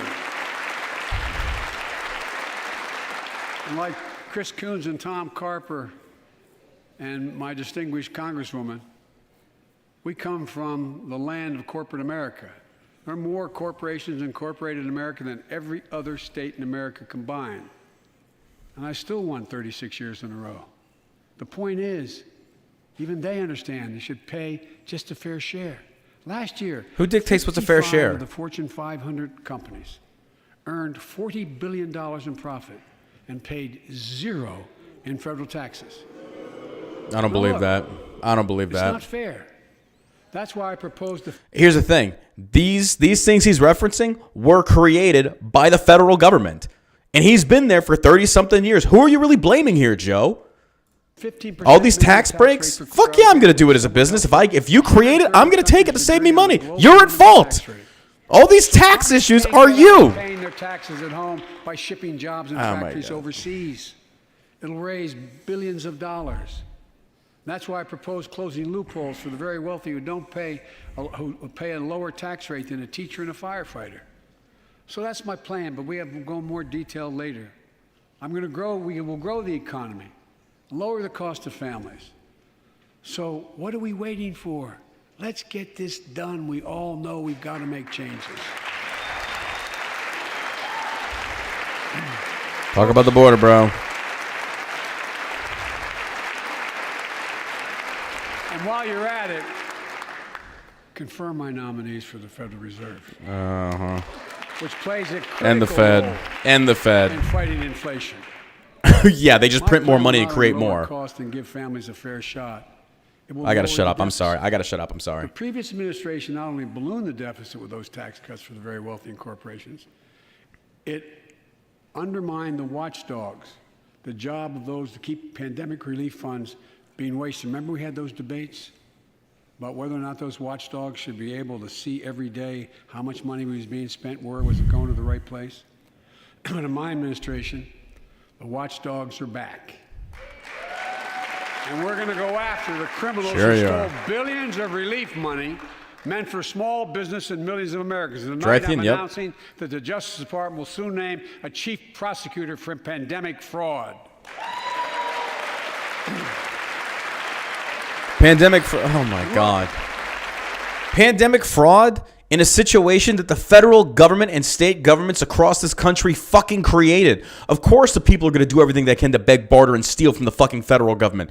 You took all this money in taxes, and then you're saying you're going to close your business. Of course they're going to commit fraud. What the fuck did you think they're going to do? It's Jean Valjean and Les Miserables stealing bread to feed his fucking family because he can't afford bread. You fucking idiot. Sorry. not I got to shut up. I'm sorry. capitalism. I'm sorry. Capitalism without competition is exploitation. It drives up profits. And what do profits do, Joe? You get reinvested back into the economy. Their profits go up and your prices go up when they don't have to compete. Small businesses and family farmers and ranchers, I need not tell some of my Republican friends from those states. Guess what? You got 4 basic meat packing facilities. That's it. You play with them or you don't get to play at all. And you pay a hell of a lot more. A hell of a lot more because there's only 4. See what's happening with ocean carriers and moving goods in and out of America. During the At the port of about the port. Hey there, Buttigieg. How'd you do on that one, buddy? Less foreign-owned companies He's gonna praise him. He's gonna praise him. 1,000% and made record profits. Tonight, I'm announcing a crackdown on those companies overcharging American businesses and consumers. And folks, Because the federal government under Buttigieg changed the fucking hour work week. Instead of keeping those ports open 24/7 and paying more in wages and increasing productivity, you shut it down. You shut it fucking down to like 8 hours a day. So therefore you created the clog and the company's prices are going to go up. What the fuck are you talking about, dude? The federal government has created this. Jesus. Oh my God, I can't. You're attacking businesses for the situation that you created. quality in those homes has gone down and costs have gone up. That ends on my watch. Medicare is going to set higher standards for nursing homes and make sure loved ones get the care they deserve and that they inspect and they will look at closely. We're also going to cut costs to keep the economy going strong and giving workers a fair shot, provide more training and apprenticeships, hire them based on skills, not just their degrees. Let's pass the Paycheck Fairness Act and paid leave. Raise the minimum wage to $15 an hour. Oh my God. No. Extend the child tax credit so no one has to raise a family in poverty. Let's increase Pell Grants, increase our historic support for HBCUs, and invest in what Jill, our First Lady who teaches full-time, calls America's best-kept secret, community colleges. Look, let's pass the PRO Act. When a majority of workers want to form a union, they shouldn't be able to be stopped. When we invest in our workers and we build an economy from the bottom up and the middle out together, we can do something we haven't done in a long time, build a better America. For more than 2 years, COVID has impacted every decision in our lives and the life of this nation. And I know you're tired, frustrated, and exhausted. That doesn't even count the close to 1 million people who sit at a dining room table or a kitchen table and look at an empty chair because they lost somebody. But I also know this, because of the progress we've made, because of your resilience and the tools that we have been provided by this Congress, tonight I can say we're moving forward safely back to more normal routines. We've reached a new moment in the fight against COVID-19, where severe cases are down to a level not seen since July of last year. Follow me on Twitter, guys. Just a few days ago, the Center for Disease Control and Prevention these issued jokes. new mask guidelines. Oh, just in Under time. the new guidelines, most Americans, Here we go. He's going to be the most hero. of the country, Here's my now Twitter. go mask-free. And based on projections, more of the country will reach a point across the next couple of weeks. And thanks to the progress we've made in the past year, COVID-19 no longer need control our lives. I know some are talking about living with COVID-19, but tonight I say that we never will just accept living with COVID-19. We'll continue to combat the virus as we do other diseases. The federal government Because couldn't. this virus mutates and spreads, we have to stay on guard. And here are 4 common sense steps as we move forward safely, in my view. Oh, here we go. First, stay protected with vaccines and treatments. Nope. We know how incredibly effective vaccines are. If you're vaccinated and boosted, you have the highest degree of protection. But you can still get We'll it. never give up on vaccinating more Americans. You can still get it. Now, I know parents with kids under 5 are eager to see their vaccines authorized for their children. Scientists are working hard to get that done. We'll be ready with plenty of vaccines if and when they do. We're all ready. We are also ready with antiviral treatments. If you get COVID-19, the Pfizer pill reduces your chances of ending up in the hospital by 90%. I've ordered more pills than anyone in the world has. Pfizer is working overtime to get us 1 million pills this month and more than double that next month. And now we're launching the Test to Treat initiative. So people can get tested at a pharmacy, and if they prove positive, receive the antiviral pills on the spot at no cost. On taxpayer money. That's taxpayer money. Oh, it's free. No, it's not. We're paying for it. We're paying for it. Immunocompromised or have some Or we'll just print more money in the Fed. It's We okay. have treatments and free high-quality masks. We're leaving no one behind or ignoring anyone's needs as we move forward. On testing, we've made hundreds of millions of tests available, and you can order them for free to your doorstep. And we've already ordered free tests. If you already ordered free tests tonight, I'm announcing you can order another group of tests. Go to covidtest.gov starting next week, and you can get more tests. Second, we must prepare for new variants. Over the past, we've gotten much better at detecting new variants. Madison Cawthorn's trying not to fall Necessary, asleep. we'll be This is able to develop bullshit. new vaccines within 100 days instead of maybe months or years. And if Congress provides the funds we need, we'll have new stockpiles of tests, masks, pills ready if needed. I can't promise a new variant won't come, but I can promise you we'll do everything within our power to be ready if it does. Third,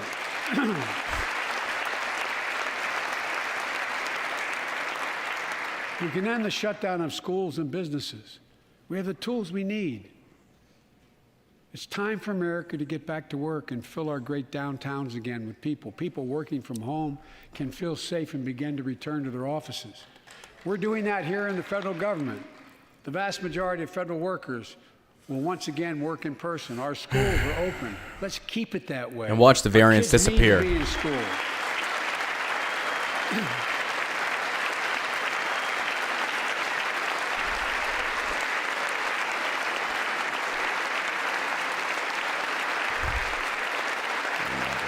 With 75% of adult Americans fully vaccinated and hospitalizations down by 77%, most Americans can remove their masks and stay in the classroom and move forward safely.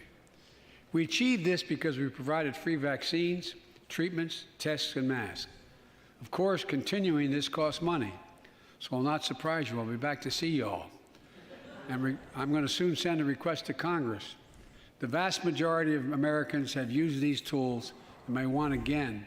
We may need them again, so I expect Congress, and I hope you'll pass that quickly. Fourth, we'll continue vaccinating the world. We've sent 475 million vaccine doses to 112 countries, more than any nation on Earth. We won't stop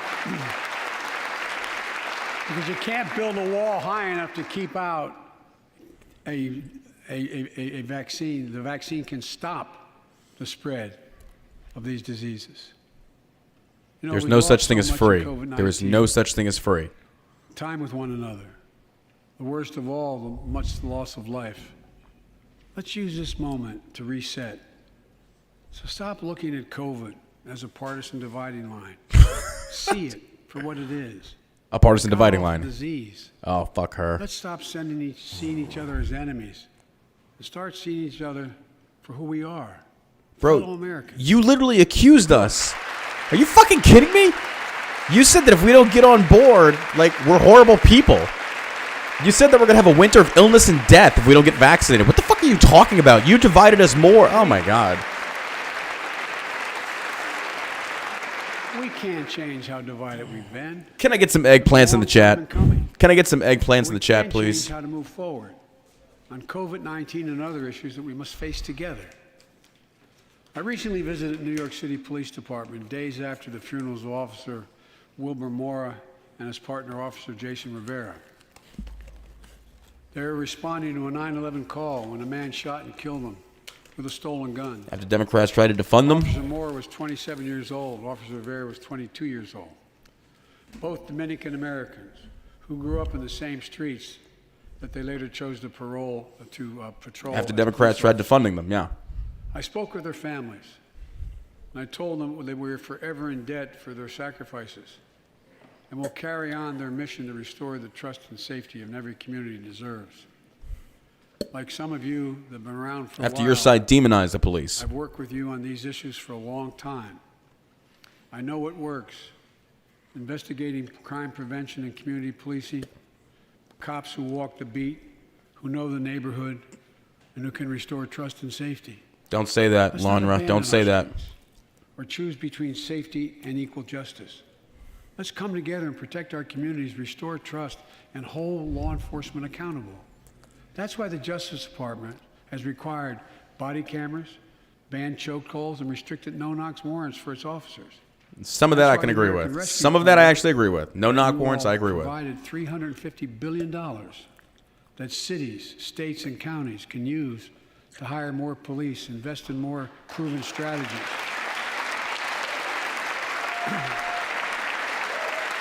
These are your representatives, ladies and gentlemen. These are your representatives. These people are leading the country.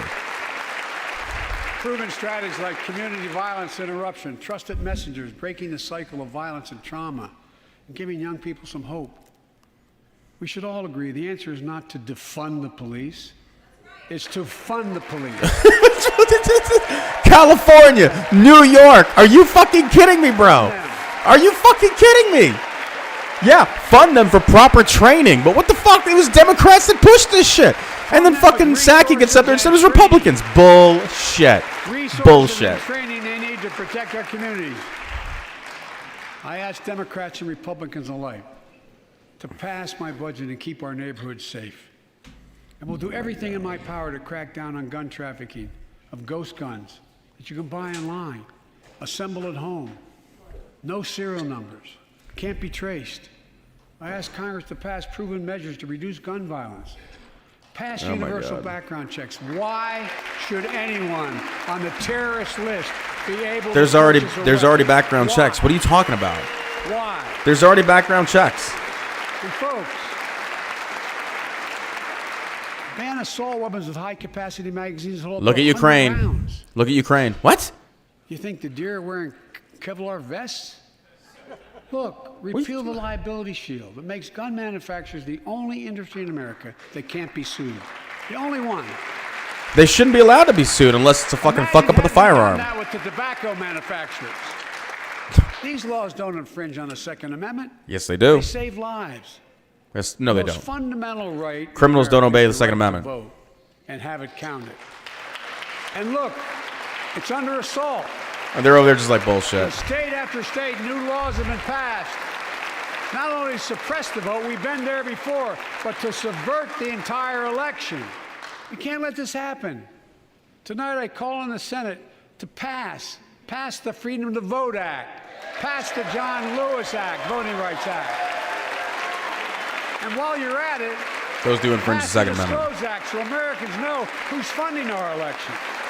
Look, tonight, I like to honor someone who dedicated his life to serve this country. Oh boy, here we go. Justice Breyer, an Army veteran, constitutional scholar, retiring Justice of the United States Supreme Court. Justice Breyer, thank you for your service. Thank you, thank you, thank you. I mean it. Get up, stand, let them see you. Thank you.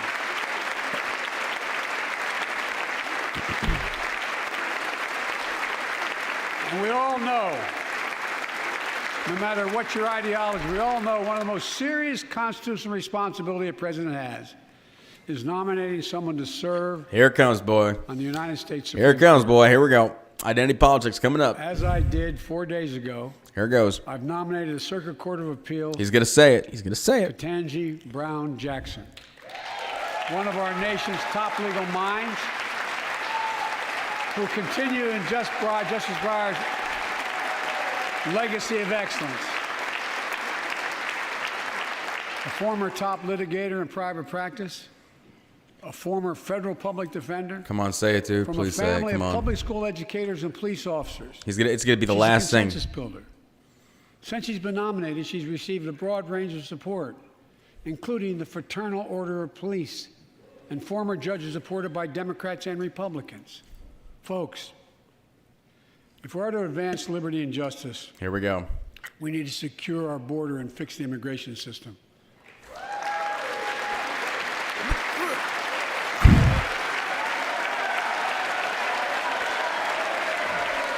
I'm surprised he didn't mention it. I'm surprised. Yeah, what southern border? Yeah. And as you might guess, I think we can do both. At our border, People were chanting, build a we wall. install new technology like cutting-edge scanners to better detect drug smuggling. We've set up joint patrols with Mexico and Guatemala to catch more human traffickers. We're putting in place dedicated immigration judges in a significant larger number so families fleeing persecution and violence can have their cases heard faster, and those who don't legitimately hear can be sent back. We're screening, we're securing commitments and supporting partners in South and Central America to host more refugees and secure their own borders. We can do all this while keeping lit the torch of liberty that has led a generation of immigrants to this land, my forebears and many of yours. Provide a pathway to citizenship for dreamers. Wait. Okay, cool points, bro. You want to block off airspaces to Russia because you want to sanction Russia for their invasion of Ukraine and killing people. We have fentanyl pouring over the border, which is destroying our American youth left and right, which is much more of a direct threat than Russia is, but you won't close the border? What the fuck are you talking about, bro? temporary status, farm workers, essential workers. Revise our laws so businesses have workers they need. America first. Families don't wait decades to reunite. It's not only the right thing to do, it's economically smart thing to do. That's why the immigration reform is supported by everyone from labor unions to religious leaders to the U.S. Chamber of Commerce. Let's get it done once and for all. Folks,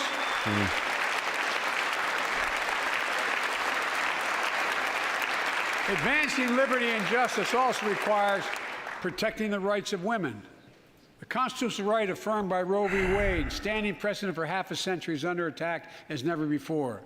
If you want to go forward, not backwards, we must protect access to health care, preserve a woman's right to choose, and continue to advance maternal health care for all Americans.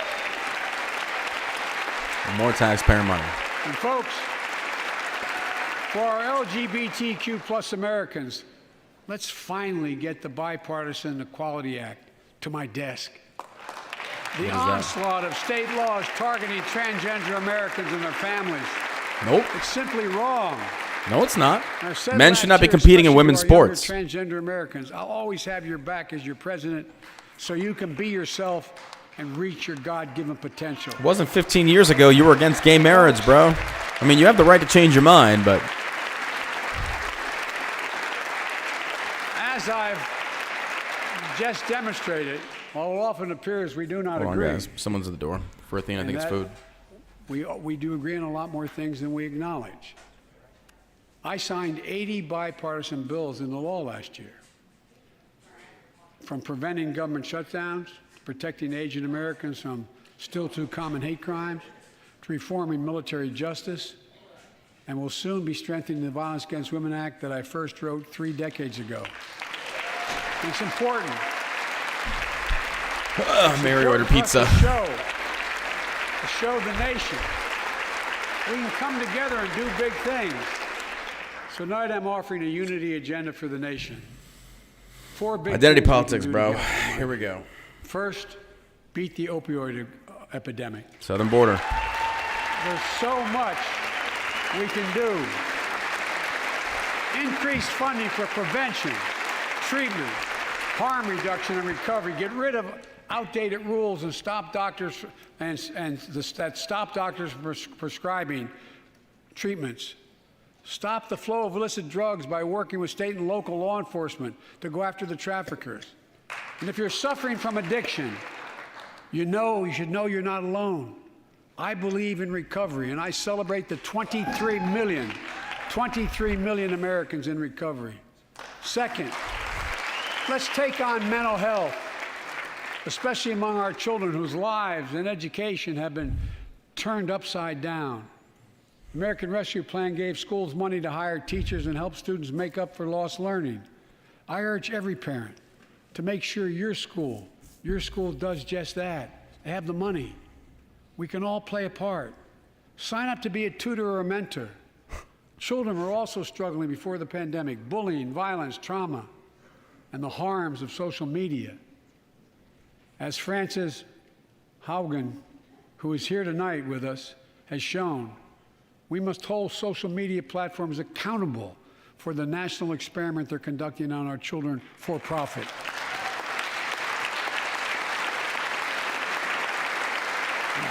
Folks, thank you. Thank you for the courage you showed. We're fixing the problems that we created. It's time to strengthen privacy protection. Yes. Ban targeted advertising to children. Demand tech companies stop collecting personal data on our children. And let's get all Americans the mental health services they need. Tell me that you're not in bed with big tech? More people Are you serious? can turn for help. Like Full parity between Zuckerberg, who's donated millions to Democrat campaigns? Okay. Cody Griffin, thanks for the $10 dono. Yeah, I agree, dude. I agree, bro. Jesus. The third piece of that agenda is support our veterans. Veterans are the backbone and the spine. Oh, God. Here we go. Oh, here we go. The best of us.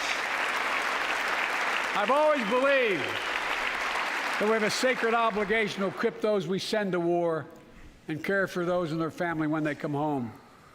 My administration is providing assistance in job training, housing, and now helping lower-income veterans get VA care debt-free. And our troops in Iraq, debt-free, faced in Afghanistan, face many dangers. Oh, here we go. One being stationed at bases breathing in toxic smoke from burn pits. Many of you have been there. Sit down, I've been in and out of Pelosi. Iraq and Afghanistan over 40 times. These burn pits that incinerate waste, the waste of war, medical and hazardous material, jet fuel, and so much more. And they come home, many of the world's fittest and best trained warriors in the world. Never the same. Headaches, numbness, dizziness. A lot of this caused by you. In a flag draped coffin. I know. Oh! Soldiers was my son, Major Bo Biden. Oh, I God. know for sure if the burn pit that he lived near. Bro, his don't hooch you was even. near Oh, Jesus Christ. in Iraq and earlier than that in Kosovo is the cause of his brain cancer, the disease of so many other troops. Dude. But I am committed to find out everything we can, committed to military families like Danielle Robinson from Ohio, the widow of Sergeant First Class Heath Robinson. He was born a soldier, Army National Guard, combat medic in Kosovo and Iraq, stationed near Baghdad, just yards from burn pits the size of football fields. Danielle is here with us tonight. They loved going to Ohio State football games. Oh, the stories I bet she could tell. The stories I bet she could tell. Now talk about Hunter Biden, Joe. Talk about Hunter, who got discharged dishonorably from the, what was it, Navy or Air Force, for drugs. Building Legos with their daughter. But cancer from prolonged exposure to burn pits ravaged Heath's lungs and body. But you said you weren't sure if it was Danielle that. says Heath was a fighter to the very end. He didn't know how to stop fighting. And neither did she. Jesus Christ. Through her This is pain, she disgusting. found purpose to demand that we do better. Tonight, Danielle, we are going to do better.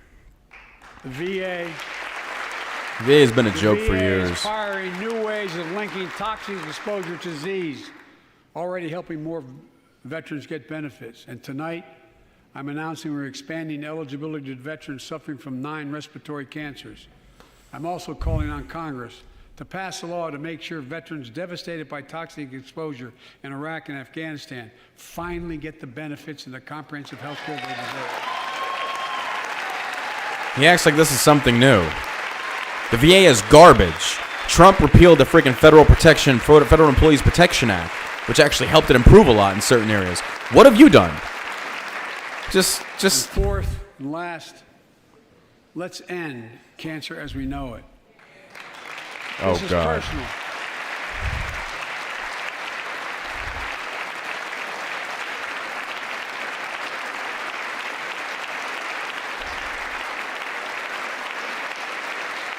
I can't. This is personal to me and to Jill and to Kamala and so many of you. So many of you have lost someone you love. Husband, wife, son, daughter, mom, dad. Cancer is the #2 cause of death in America, second only to heart disease. I appreciate it, Kobe. Last Thanks for month, tuning in, dude. Thanks for the $5 I dono. announced the plan to supercharge the cancer moonshot that President Obama asked me to lead 6 years ago. So you didn't do Our it goal back is to then? cut cancer death rates by at least 50% over the next 25 years. I think we can do better than that. Turn cancers from death sentences into treatable diseases. More support for patients and their families. To get there, I call on Congress to fund what I called ARPA-H, Advanced Research Projects Agency for Health. You don't think they're already doing this? Patterned after DARPA in the Defense Department. Projects that led in DARPA to There the you go, internet, unreliable GPS, and so or much more to unrememberable. make our Guys, I have a secret plan to forces cure more cancer. Give me safer monies. And be able to wage war with more clarity.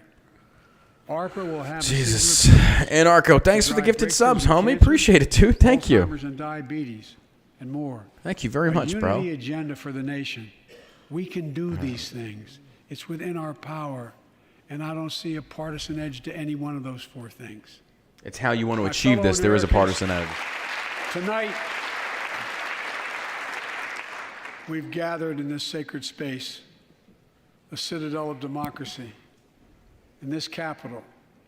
Generation after generation of Americans have debated great questions amid great strife and have done great things. We fought for freedom, expanded liberty, debated totalitarianism and terror. We built the strongest, freest, and most prosperous nation the world has ever known. Now is the hour, our moment of responsibility, our test of resolve and conscience, of history itself. It is in this moment that our character of this generation is formed. Our purpose is found. Our future is forged. Well, I know this nation. We'll meet the test, protect freedom and liberty, expand fairness and opportunity, and we will save democracy. As hard as those times I just retweeted this one dude and fucking America roasted today him. Oh, this than is I've good. been my whole life, because I see the future that's within our grasp. Because I know there's simply nothing beyond our capacity. God. We're the only nation on earth that has always turned every crisis we've faced into an opportunity. The only nation that can be defined by a single word: possibilities. So on this night, on our 245th year as a nation, Philly I've Play come It, to thanks for the report on subs, the dude. State of the nation, the State of the Union. And my report is this: the State of the Union is strong because you, the American people, Oh, my God. are strong. Oh, We are Jesus. stronger today. We are stronger today than we were a year ago. Oh, man. And we'll be stronger a year from now. The economy is not stronger than it was today. before. Oh, my God. This is our moment to meet and overcome the challenges of our time. And we will, as one people, one America, the United States of America.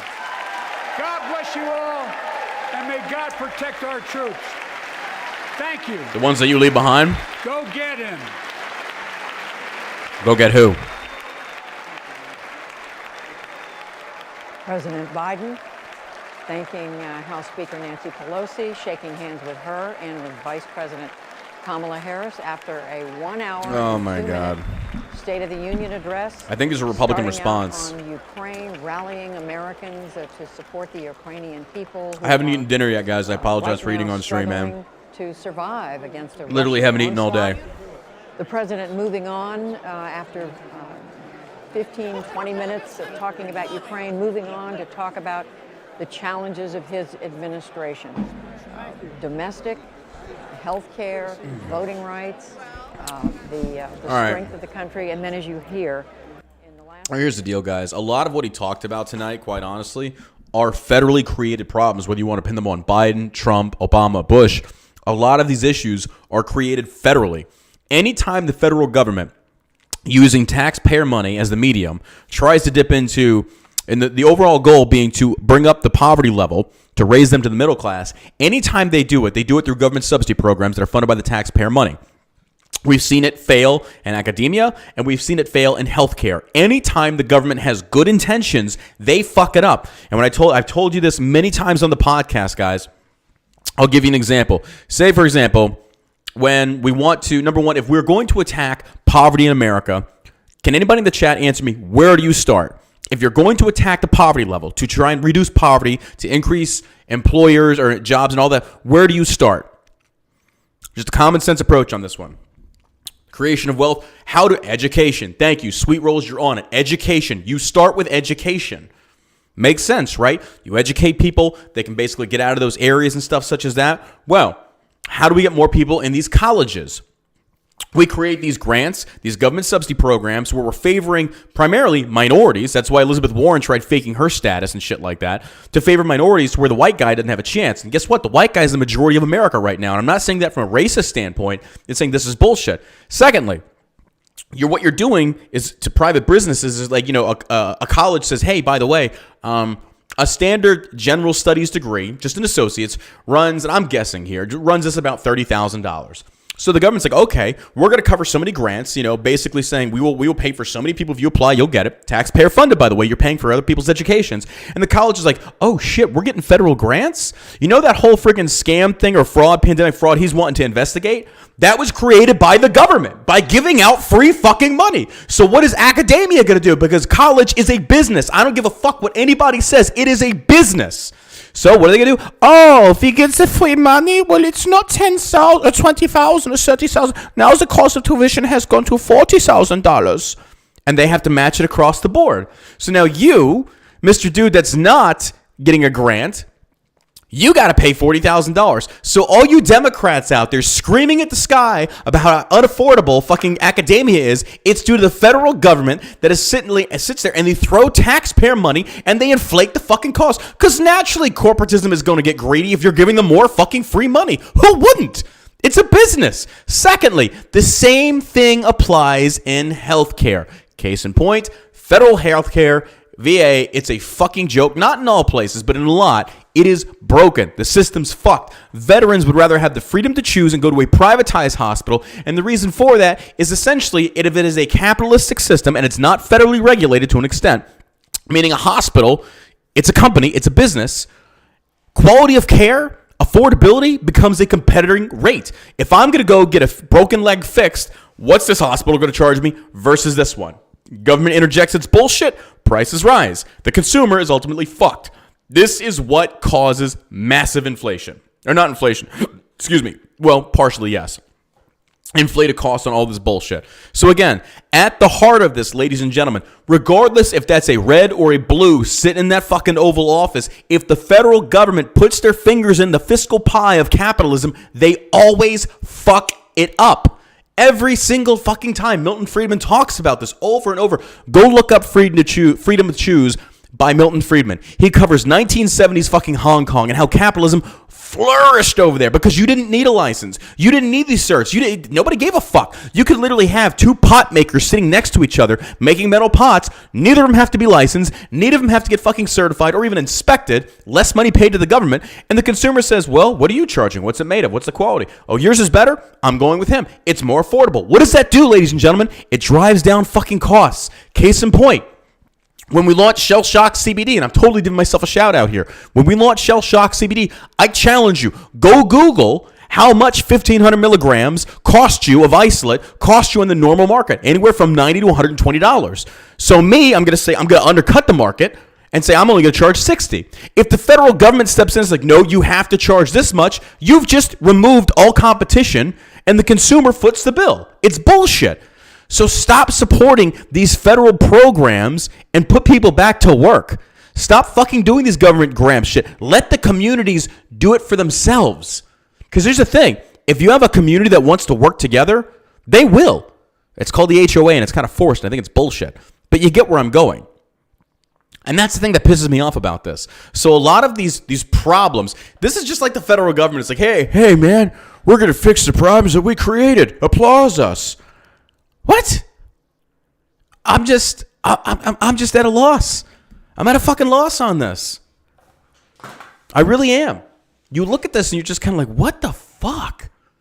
Like you're literally saying you're going to fix the problems that you created? Please make it make sense, because it doesn't to me. It really doesn't to me. And I know I'm not the only one. Oh my God. It's just one of those things of like, I can't believe I'm watching this shit. I really can't.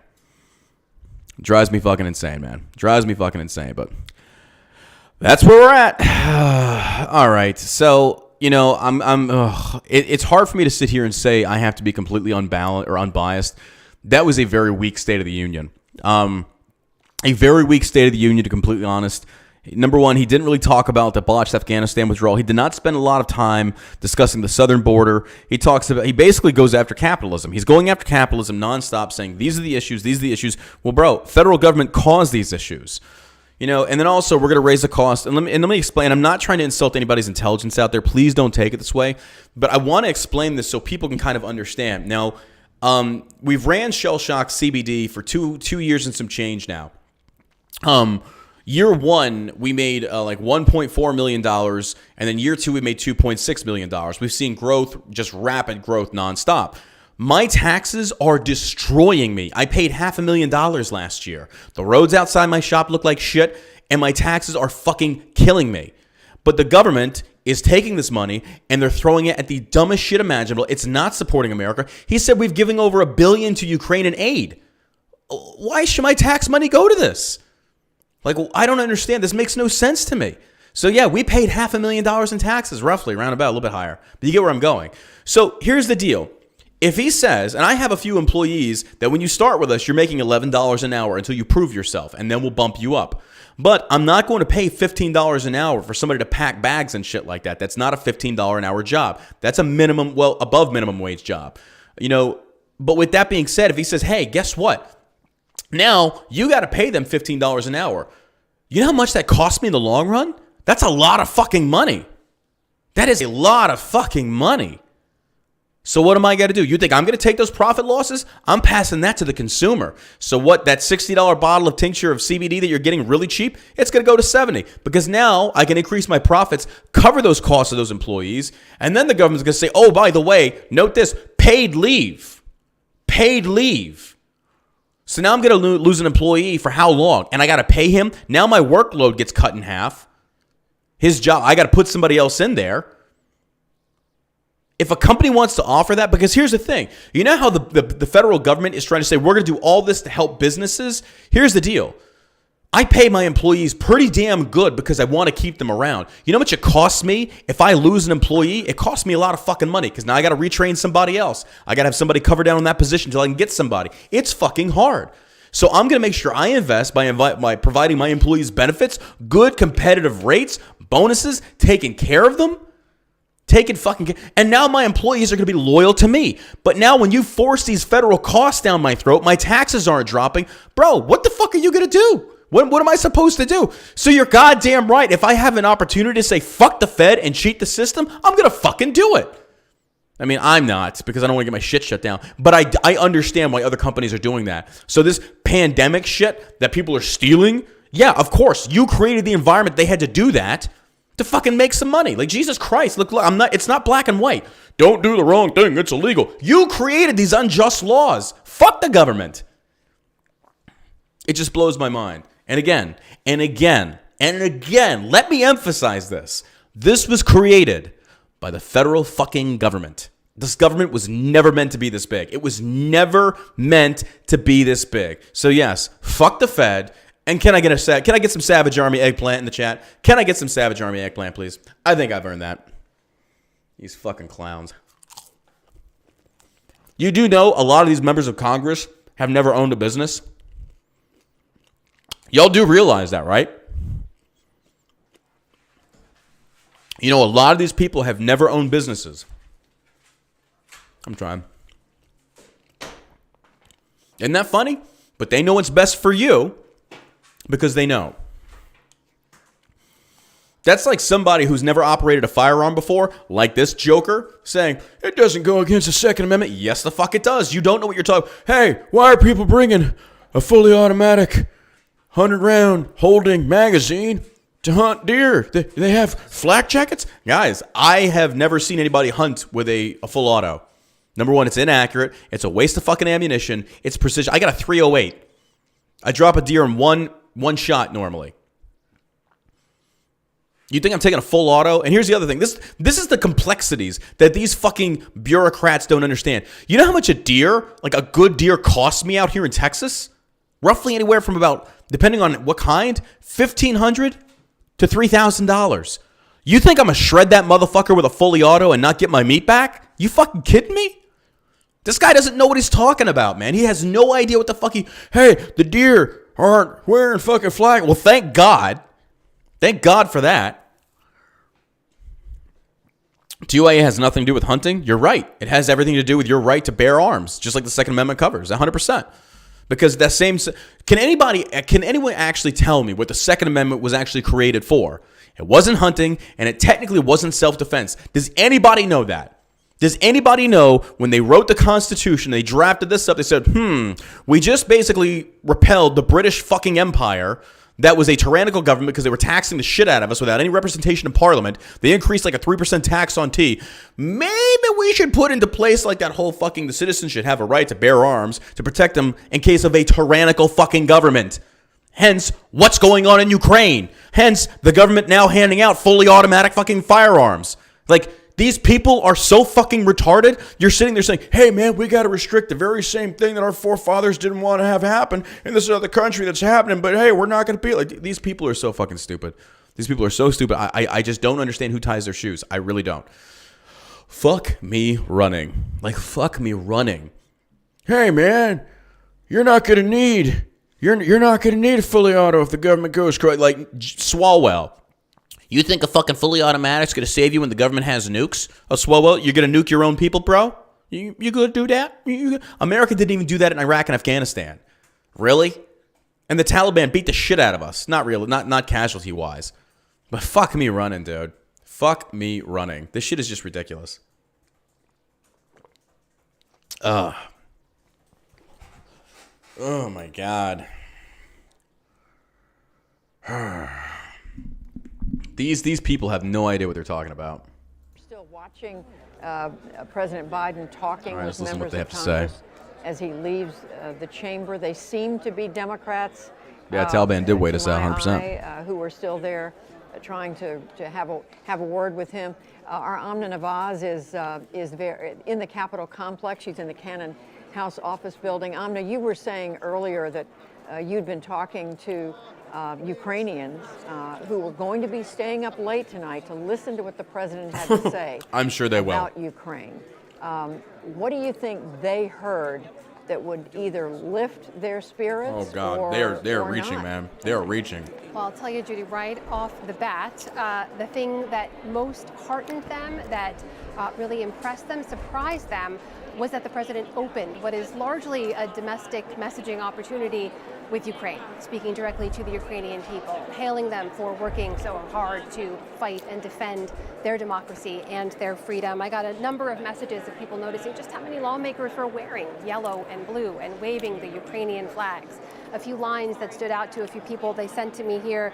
Putin can send tanks into Ukraine but can never conquer the hearts of Ukrainians. These are the kind of things that they said really resonated with them, and that for the many who probably did not stay up till 4 a.m. there to watch this speech, they say that will probably be very emotional for many Ukrainians when they wake up in a few hours and begin to hear this. But I'll also mention, one of the challenges we saw for the president going into this speech was with all this confluence of issues and major crises. I'm about to roast a motherfucker on Twitter, guys. This could be good. To thread the needle and message in one coherent speech. Go follow me on Twitter. You're going to want to see this. This is going to be so good. Like the president was quite deft at doing that. He was really linking some of the challenges abroad with the challenges here and showing how America's place in this world is changing and how the two depend on each other. And he talked about defending Ukrainians as defending freedom, and even though the impacts would be felt here at home, why it's necessary for the larger case and strength of democracy in the world, returning to this familiar theme we've heard him talk about before, right? About in a time of rising autocracies, as he mentioned, the battle between democracies and autocracies,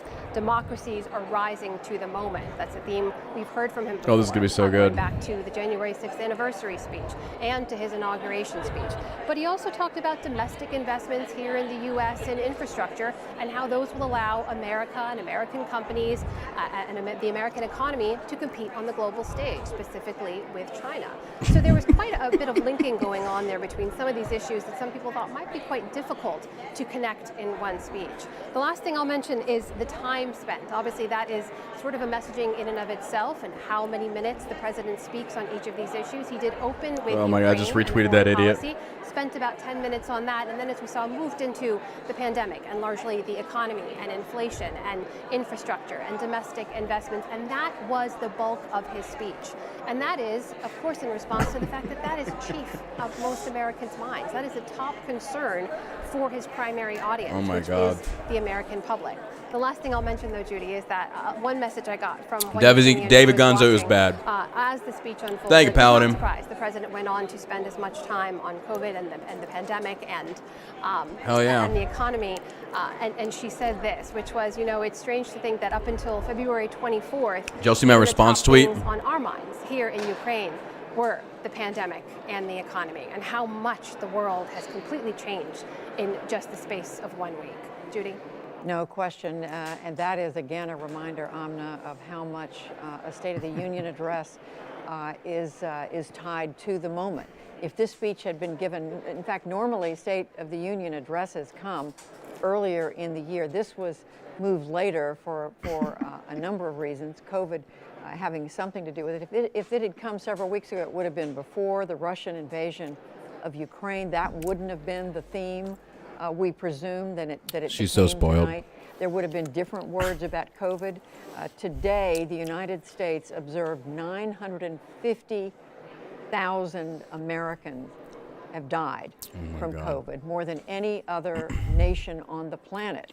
Those stacks, that And, data was and biased. That wouldn't have been. That data was done Surely in the political president bias spoke with about activists, COVID, 100%. But tonight he was able to talk about it, but he was able to say, we've lost so many in our midst, but we are moving beyond it, and we need to continue to be vigilant. And he talked about vaccinations and treatments and helping the rest of the world. When's the Republican This was a response? speech that had to reflect the moment. I want to come back to you, Jonathan Capehart, and I also want to tell our audience that in just a few moments we will be bringing you the Republican response. It's going to be delivered by the governor of Iowa, Kim Reynolds, and we'll take that just as soon as it gets underway. But in the meantime, Jonathan, I want to come back to you because we spoke a moment ago about the president tying democracy together at the beginning and the end of the speech. And of course, we're all wanting to jump ahead. What are people going to most remember about this speech? Is it going to be the rallying the American people behind the Ukrainians, or is it going to be the list of priorities that the president said the American people, he hopes, will find important, and that he hopes the two political parties will come together to work on?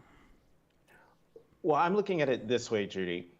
The Ukraine portion of the speech and the end of the speech were emotional. They got you here. We're all focused on what's happening in Ukraine. Feeling. But also, as it's being Nothing more than explained to the feelings. Ukrainian people, but to the world. We feel by their so president, good. by We feel so President good. Zelensky. We And feel he has good. He's captured the American people's imagination. A leader standing up for his country. Jesus. Not. Okay, where's the Republican response?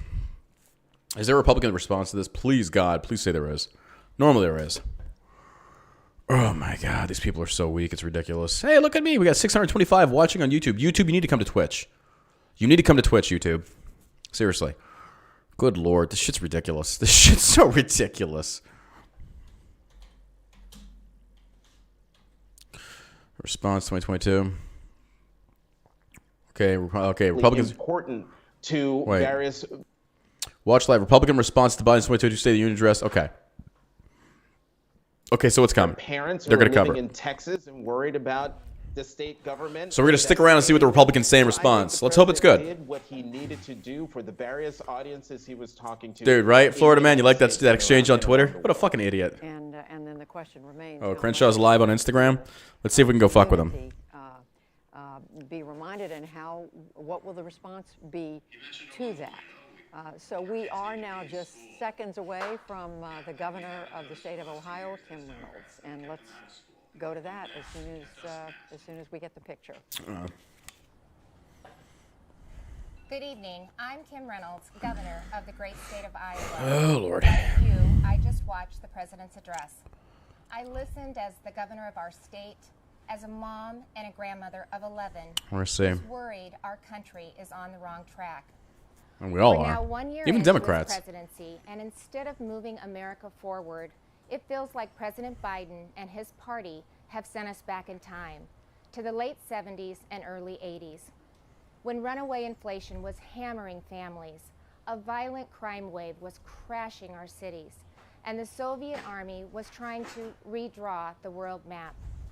Even before taking the oath of office, the president told us that he wanted to, quote, make America respected around the world again, and to unite us here at home. He's failed on both fronts.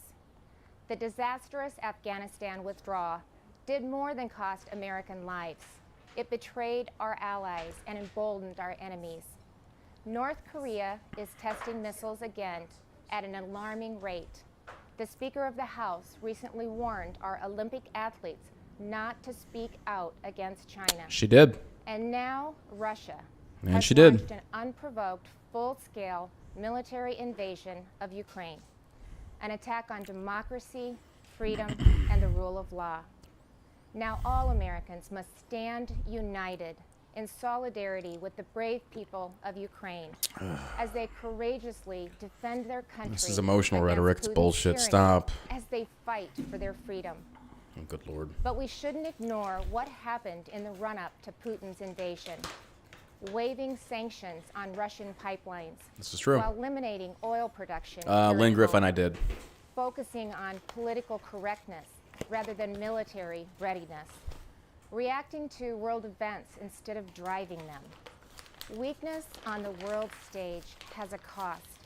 Twitter handle fire is Sergeant Savage. Policy has consistently been Here's the link to my Twitter, guys. too late. I'm just roasting some people over there. It's fucking Americans hilarious. to once again project confidence. It's time to be decisive. It's time to lead. But we can't project strength abroad if we're weak at home. And that's what I want to discuss with you tonight. The President and Democrats in Congress have spent the last year either ignoring the issues facing Americans. Yeah, she's reading a script. or Yeah, they making pre-wrote them worse. this, 100%. They were warned that spending trillions would lead to soaring inflation. They were told What's that the Twitch, their Addy? anti-energy 1 second, guys. I'll get it for you. policies would send gas prices to new heights. But they Here is my plowed Twitch link. ahead It's the John anyway, Burke over on Twitch. raising the price at the pump by 50% and pushing There's the Twitch. It's the inflation restream to a link. 40-year high. 4 decades ago, when our nation Big, was what's up, last homie? reeling from inflation, I was a young working mom just starting out. My Hey, husband Slim Kevin Skeleton. worked Sorry I missed the days sub, bro. while I watched our girls, and then we would literally switch. We would pass in the yard as he was coming home, and I was leaving to work evenings at the local grocery store. From across that checkout counter, I saw the pain of inflation on my neighbors' Lord. faces. I saw what happens when prices rise faster than wages. The Biden administration believes inflation is a, quote, high-class problem. I can tell you, it's an everybody problem. I saw moms and dads' paychecks buy them less and less. I watched working people choose which essentials to take home and which ones to leave behind. And now Good President Lord. Biden's decisions have a whole new Slim, generation no way. feeling that same pain. No way. When I took the oath of office 5 years ago, I promised Iowans that I Little would Mux never or Lil lose Fox, sight yeah, I'm of trying. who I was working for. Those idiots on That I fucking wouldn't Twitter, become like, don't, detached like, from the they should know better. problems They should know better. From the problems that I had faced myself. They will after this. But you don't have to check groceries to see what high inflation does to people. You just need to step outside of the DC bubble. Talk to Americans about what's on their mind. Ask them, what are your concerns? What keeps you up at night? And they'll tell you. And I can tell you what's not on that list. They won't tell you that spending trillions more and bankrupting their children is the answer to their problems. They won't tell you that we should be paying people not to work. And they certainly won't tell you that we should give billions in tax giveaways to millionaires and billionaires in Democrat-controlled states like California, New York, and New Jersey. But that's what the Biden administration has been pushing for over the last year. And that's all part of Build Back Better.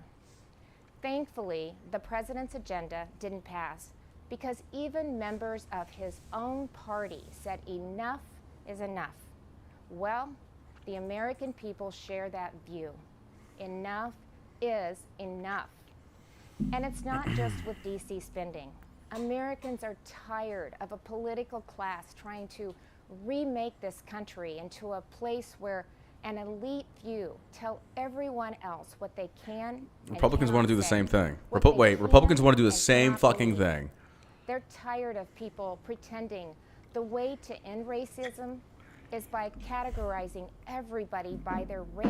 That's what they do. That's They're true. tired of politicians who tell parents they should sit down, be silent, and let government control their kids' education and future.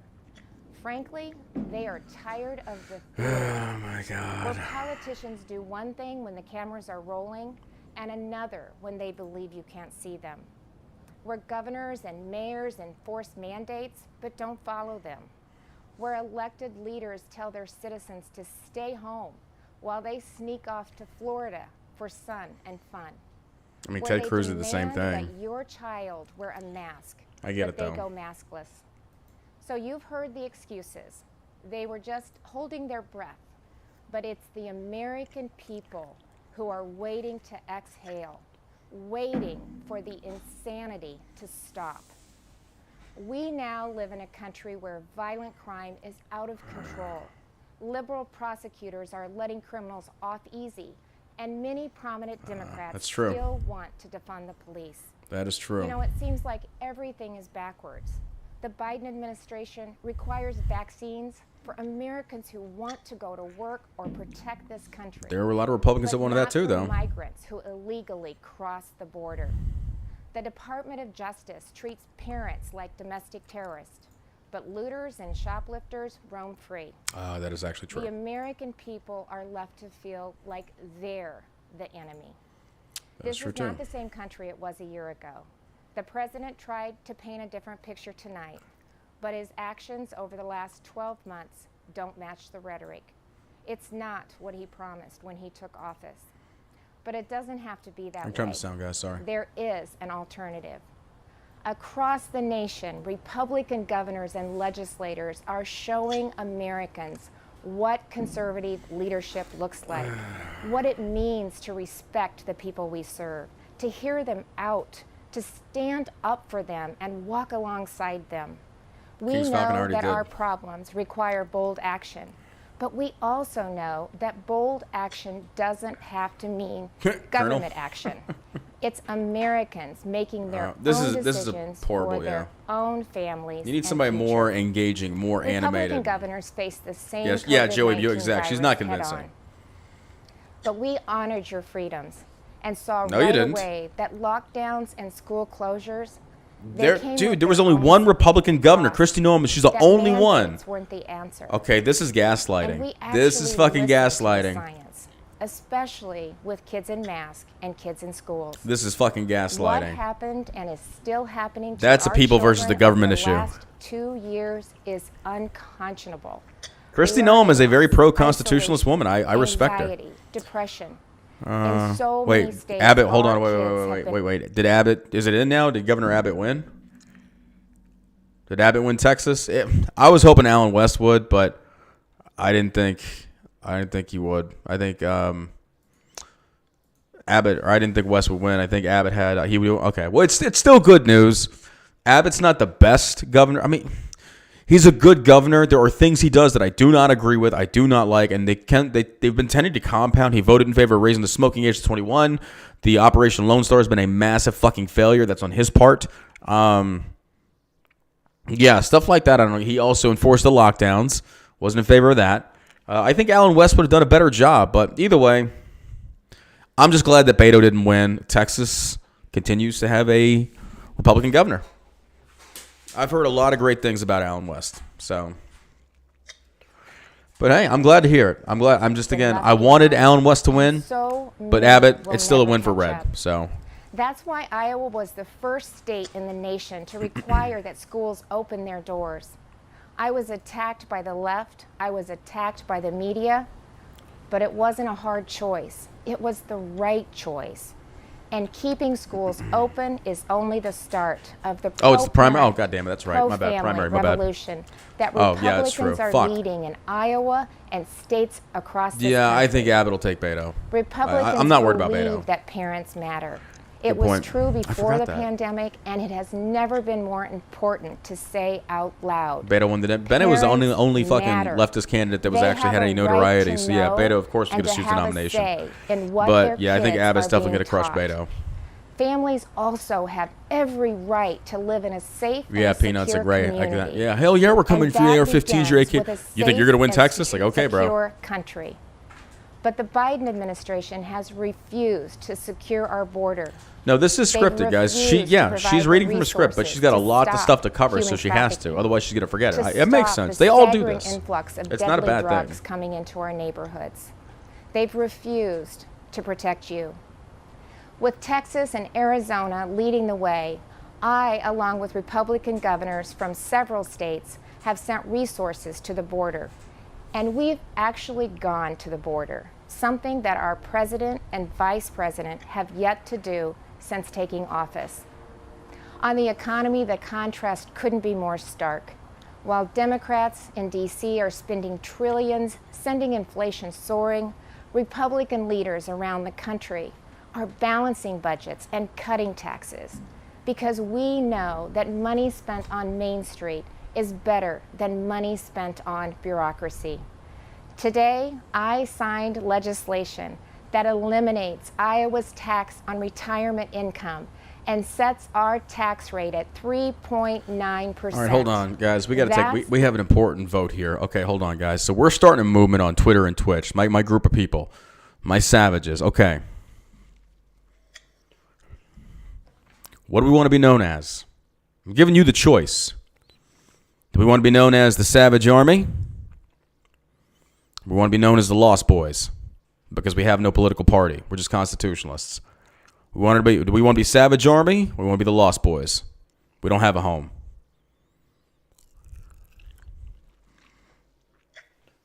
The fuckers? No, we're not doing the fuckers. Savage Army, Lost. Oh, it's okay. We're going to have to poll this. All right, Twitch, we're polling it. We got to poll this. Dude, this is close. This is close. This is fucking close.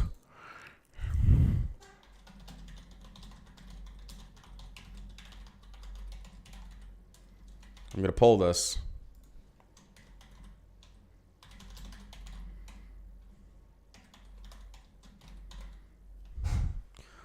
All right, we got 10 minutes. The poll is up. Poll's up. Go vote. You've got 10 minutes. We're going to vote for if we're going to do Savage Army or we do Lost Boys.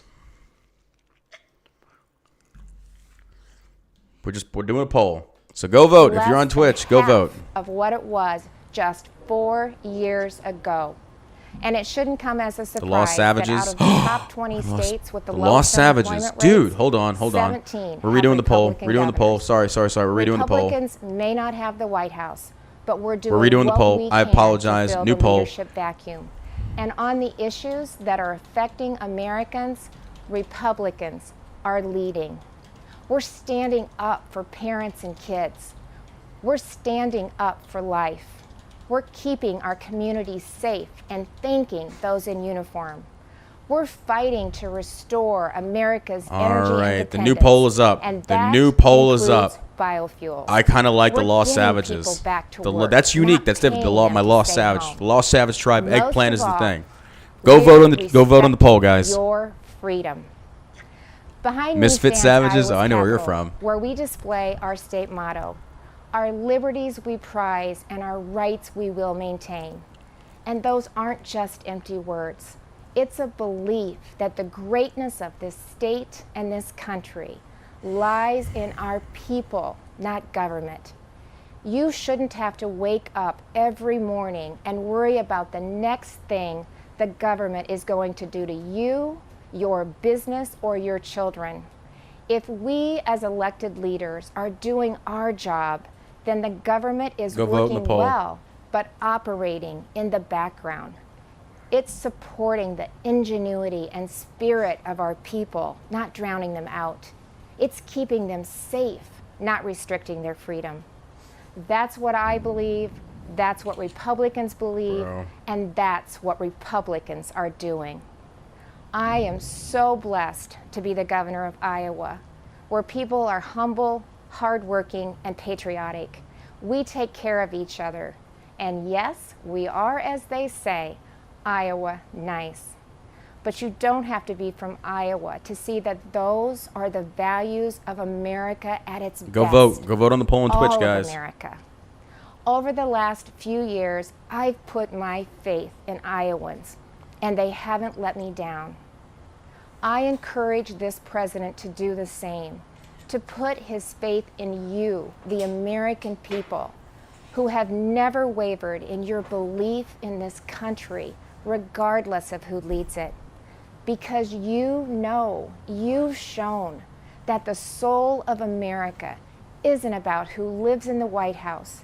It's men and women like you in every corner of this nation who are willing to step up and take responsibility for your communities, for your neighbors, and ultimately for yourselves.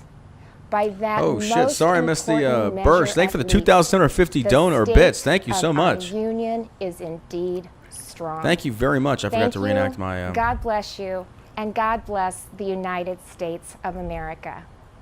That was boring. We've been listening to Kim Reynolds, the governor, Republican governor of the state Big of tech Iowa, hater, I agree. elected in 2018. I agree. She tonight delivered the Republican response to President Biden. That was. I think that was worse than Biden. I honestly think that was more boring than Biden. For a little more Republican reaction, I'm joined now by Congressman Kevin Brady of Texas. He is the ranking member of the House Ways and Means Committee. He is going to be retiring from Congress after this term. Congressman, thank you very much for joining us. We just heard from Governor Reynolds. It sounds like she didn't like much of what she heard tonight. What about you? Did you hear anything that you liked, or tell us? Did you hear anything you liked? Thanks, Judy. Good to see you. Thanks for having me on. So, start with right off the bat. I think there's such strong bipartisan support for Ukraine. Certainly, the bravery of that country and their president. You know, I think finally got America and the West off their duff. And obviously, sanctions won't stop those bullets or those missiles, but lethal aid will, and I'm really pleased finally the West is starting to provide Ukraine there. So I think common ground and in bipartisan support, no doubt. I was just thinking about if you're an American family worried about inflation that's crushing you, I agree. You couldn't have feel very good about tonight. If you're a Main Street business just struggling to find workers, you heard nothing that will help you. And of course, when it comes to the economy, I just think the president's disconnected from reality. All right, let's go ahead and look at the poll. We've got enough people who voted. Let's see the results. This will be what we become. Let's view the results. Here are your results. Oh wow, yes. All right. The Savage Army name receives 36%, 641 votes. Lost Boys receives 13%, and so far, Lost Savages receives 51% of the vote at 895 votes. Overwhelmingly right now, Lost Savages is definitely going to get it. So I think this might be the new name for our Twitch army, the Lost Savages. I think I should probably rename the chat on Telegram, and our logo will be the eggplant. So let's go ahead and tweet about it, and let's do this. Now it'll be official.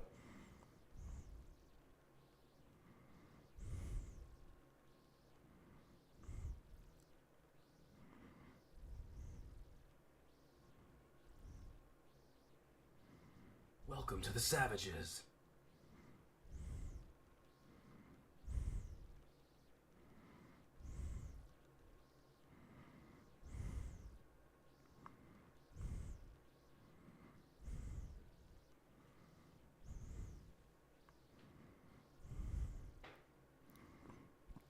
Hold on, this is gonna be. I gotta make this good. I gotta make this announcement good. I gotta make this good.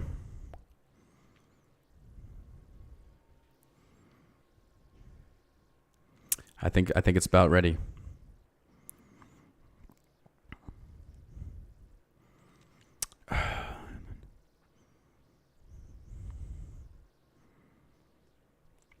And it has been tweeted. It is now official. We are henceforth known as the Lost Savages. It has been tweeted. It is official. So let it be written. So let it be done.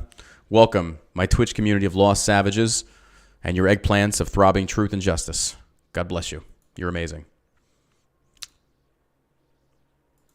For joining us. Thanks, Judy. So let it be tweeted. And as so I let it be thank the done. Congressman, I want to turn quickly to our Lisa Desjardins, who was in Who's the our God? chamber, Whoever, whatever during God you this, want. Speech. Lisa. Nova, thanks for the That's Twitch right. Prime I'm sub. texting and talking with members of Congress who are watching the speech. No surprise. All right, I will get a shirt done. If you guys want shirts, I'll make a shirt. An unusual one, Judy. Lost I've never Savages. seen this kind of reaction where several offices are telling me that they are in the process of or have already rewritten their planned statements The after Lost this Savages speech. is now I'm a hearing thing. from Democrats, they are rewriting statements because they are more pumped up by this speech than they expected to be. Moderates, progressives, there's a moderate member of Congress telling me that this was the speech they wanted to hear last year, pragmatic, specific, not Yeah, this just is boring. buzzwords, something Yeah. that you can sink your teeth into. On the other right. hand, some Republican offices. All right, don't forget we've got the Lost Savages chat over on Telegram.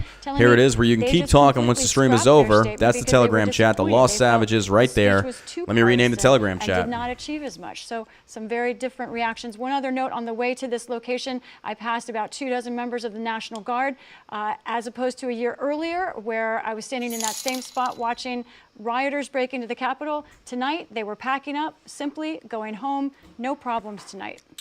Very This good. will be the It's good new- to have the a new good- motto and good- logo, ladies and a gentlemen. Good news amidst everything else we're watching. Lisa Desjardins at the Capitol. And just quickly now, we want to get some more Democratic reaction to the president's speech. I'm joined by Congresswoman Debbie Dingell of Michigan. Congresswoman, we've just heard Governor Reynolds of Iowa. We've heard Kevin Brady saying what we heard from the president tonight was more of the same. It was not a course correction. And they're not sure they take his offers of bipartisanship of unity seriously. Judy, it's good to see you tonight. I'm going to have to respectfully disagree with my colleague. I think there is no president that's been more serious about working together in a bipartisan manner than Joe Biden. He opened it with, and you felt it on the floor, both sides very strongly supporting the Ukrainians and the president on what we are doing in Ukraine. And he closed his speech with a unity agenda that all of us should be able to agree on. And I think he tried to remind us all that we're Americans first. I'm tired of all of these labels. He acknowledged that inflation was real, that Americans are worried about it, that we had to work together to address All right, the those Lost issues. Savages Is chat it really has bad to been think every renamed. corporation should have to pay Or the Savage some Army chat has been amount of renamed. It is money? now the amount Lost of money Savages that chat. corporations made and paid zero I need to get a. taxes on Okay, yeah, we're gonna do is that. simply not okay. So I think people were enthusiastic when I left the floor. I agree with the person who observed this was a stronger speech than some even expected. I think he appealed to the American people. And I guess if I have one message following up on this, let's all of us make America better. And let's remember that we're Americans the hell first, up. period. I think You that's people have part wanted of to this divide real us for message 4 years tonight. under Trump. Let's work Shut together the as hell up. Americans. Do you see, Congresswoman Dingell, coming out of this tangible opportunities for the two All right, the parties Lost to get Savages chat has together been renamed. in a way, on any issue, on a way that they have not been able to do before now? Well, I'm certainly going to be one of those members who's going to work very hard to try to make that happen. I think we should be able to on the subject of opioid drugs and mental health and veterans. Whoever's We should be idea able was to the get Lost burn things Savages, done in the next well few done. weeks. We need to get Well the done. chip bill done. We need to bring manufacturing back to this country. You think that I, Debbie Dingell from Michigan, wasn't happy to hear what he was talking about manufacturing, bringing the supply chain home, cars, building them here, making it in America? All of us should be able to agree on that. I hope we're going to get It's not just the agree on it, but chips how do you bill, want to go or I call about the doing chips it? bill, done in the next few weeks, but there are a lot of other things. Debbie that I Dingell, am yeah, committed to I'm working kind of with over the this. President, the cabinet, and my colleagues on the other side of the aisle together. for this country. We all want And the same thing. You just have a quickly, I different was way saying of doing it that we don't Congressman agree Brady with. I asked him that very Here's a question. link to and he the said that Lost these things Savages are gonna chat on require Telegram. subsidy, Come more- join us. More payments from the American people. The fact of the matter is that we're going to, if corporations pay their fair share, we're going to get extra income fair right share, there. okay. If everybody's working and making a decent wage, there are going to be taxes there. Build Back Better, which you did not hear those words tonight, paid for itself. We do not need to add to the deficit, but we need to do things in a smart way. And I think if we have a thriving economy, that will happen. Congresswoman Debbie Here's a Dingell link to of Telegram. Michigan. If you've not Thank you joined the so much. the Very good Lost to see you. Savages chat, there it is. And now let's go back to our Jeff Bennett at the White House. Jeff. Hey, Judy. Well, I can Blackbird, tell you now the White House is focused tweet it to on me. the work that remains. Tweet Tomorrow, me out. President Biden will head Certain to Savage. Superior, Wisconsin, to talk about his infrastructure plan. Wisconsin, as you know, is a state that he won by 1 percentage point in the 2020 election. And back here in D.C., the Supreme Court confirmation process for Judge Ketanji Brown Jackson kicks off in earnest. She'll have the first of what are known as those courtesy calls with senators, those 30 to 45-minute get-to-know-you sessions. And that will start tomorrow at 10 a.m. Eastern with Senate Majority Leader Chuck Schumer. And Democrats have the hope of confirming her by the early April, by the time they leave for their Easter break. I've talked to White House officials who say that they know President Biden won't be judged by the State of the Union address, but that he'll be judged by the results Tribe, the come Lost November Savages. midterm elections. Jeff Bennett reminding us that there is a tomorrow after the State of the Union address. Jeff, thank you so much for your excellent coverage tonight, and to all of our correspondents and all of our guests and our analysts. And that does conclude our special live coverage of the President's State of the Union address and the Republican response. We do want to thank our guests. We want to thank everyone who joined us. We thank you for watching. I'm Judy Woodruff, and you can find more analysis of the President's speech online. Please join us again right here on PBS tomorrow. Or post it in the For all of Telegram us here chat. at the PBS NewsHour, I'm watching Telegram thank you, chat. Go post and it over we'll there, see you guys. soon. Yeah, that wasn't much of a response. That was kind of just a lame duck response from Republicans. I mean, realistically, who do you have to really go against? That was just a lame-ass State of the Union. Didn't really inspire a lot of confidence. Just hollow words. You know, I think one of the good things about social media is that right now people are remembering what politicians once said and then what they're not doing. So we're starting to notice this more and more and more through like these Instagrams and these Twitters where they're showing what Republicans and Democrats once said versus what they are or not doing now. So now you can essentially see all the examples of when a politician said they do something and they didn't. So these are hollow words. Nobody believes it anymore. We're going to do this. We're going to do that, man. We're going to do it. It doesn't happen. I don't think, even if a Republican president said it, I'm still not going to believe it. It's kind of like, dude, you rich elites, you've been saying this for fucking years, and it doesn't change. So, I don't know, man. That's what I'm just kind of like. Republicans have no spine right now? No, I think, dude, I'm telling you, I predict in 2022, if Republicans take it all back, they are going to have some spines. And the reason why is they're seeing how many people are being primaried. How much of the old antiquated Republican ideology of just kind of lay over and take it is no longer be tolerated by Republicans? Republican voters say, we want action now. You better do something. Or Republicans are going to start losing their seats. They're going to start losing these elections. So Republicans bow to the whims of the stats. That's why most politicians in general are statists or populists. So it's kind of like, yeah. That's all it is. So I honestly think come 2022, Republicans will definitely, they're going to step it up.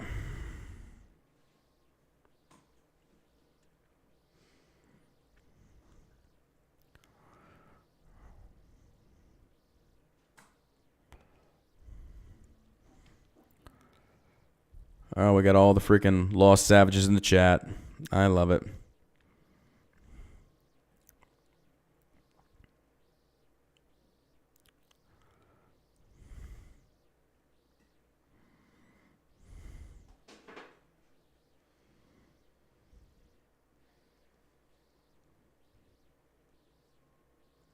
Got an Instagram post, so it's official.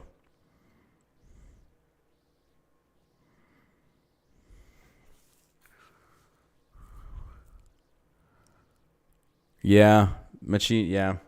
Lame speech, lame response. But at least we watched it. At least we saw what happened. I mean, You're watching PBS. Any other coverage? Any other good coverage? Let me be clear. Our forces are not engaged and will not engage in the conflict with Russian forces in Ukraine. Our forces are not going to Europe to fight Ukraine, but to defend our NATO allies in the event that Putin decides to keep moving west. For that purpose, we have mobilized American ground forces, air squadrons, ship deployments to protect NATO countries including Poland, Romania, Latvia, Lithuania, and Estonia. And as I've made crystal clear, I saw that silent, yep. The United States and our allies will defend every inch of territory that is NATO territory with the full force of our collective power. Every single inch. That was the bipartisan part of the president's speech. Once Biden turned to his domestic agenda, where his speech likely would have started had Russia not invaded, well, that's when the partisanship that Congress has become infamous for began, especially when he made a dig at the 2017 Trump tax cuts. Unlike the $2 trillion tax cut passed in the previous administration that benefited the top 1% of Americans, the American Rescue Plan boo that man. helped working people and left no one behind. Bullshit. Folks,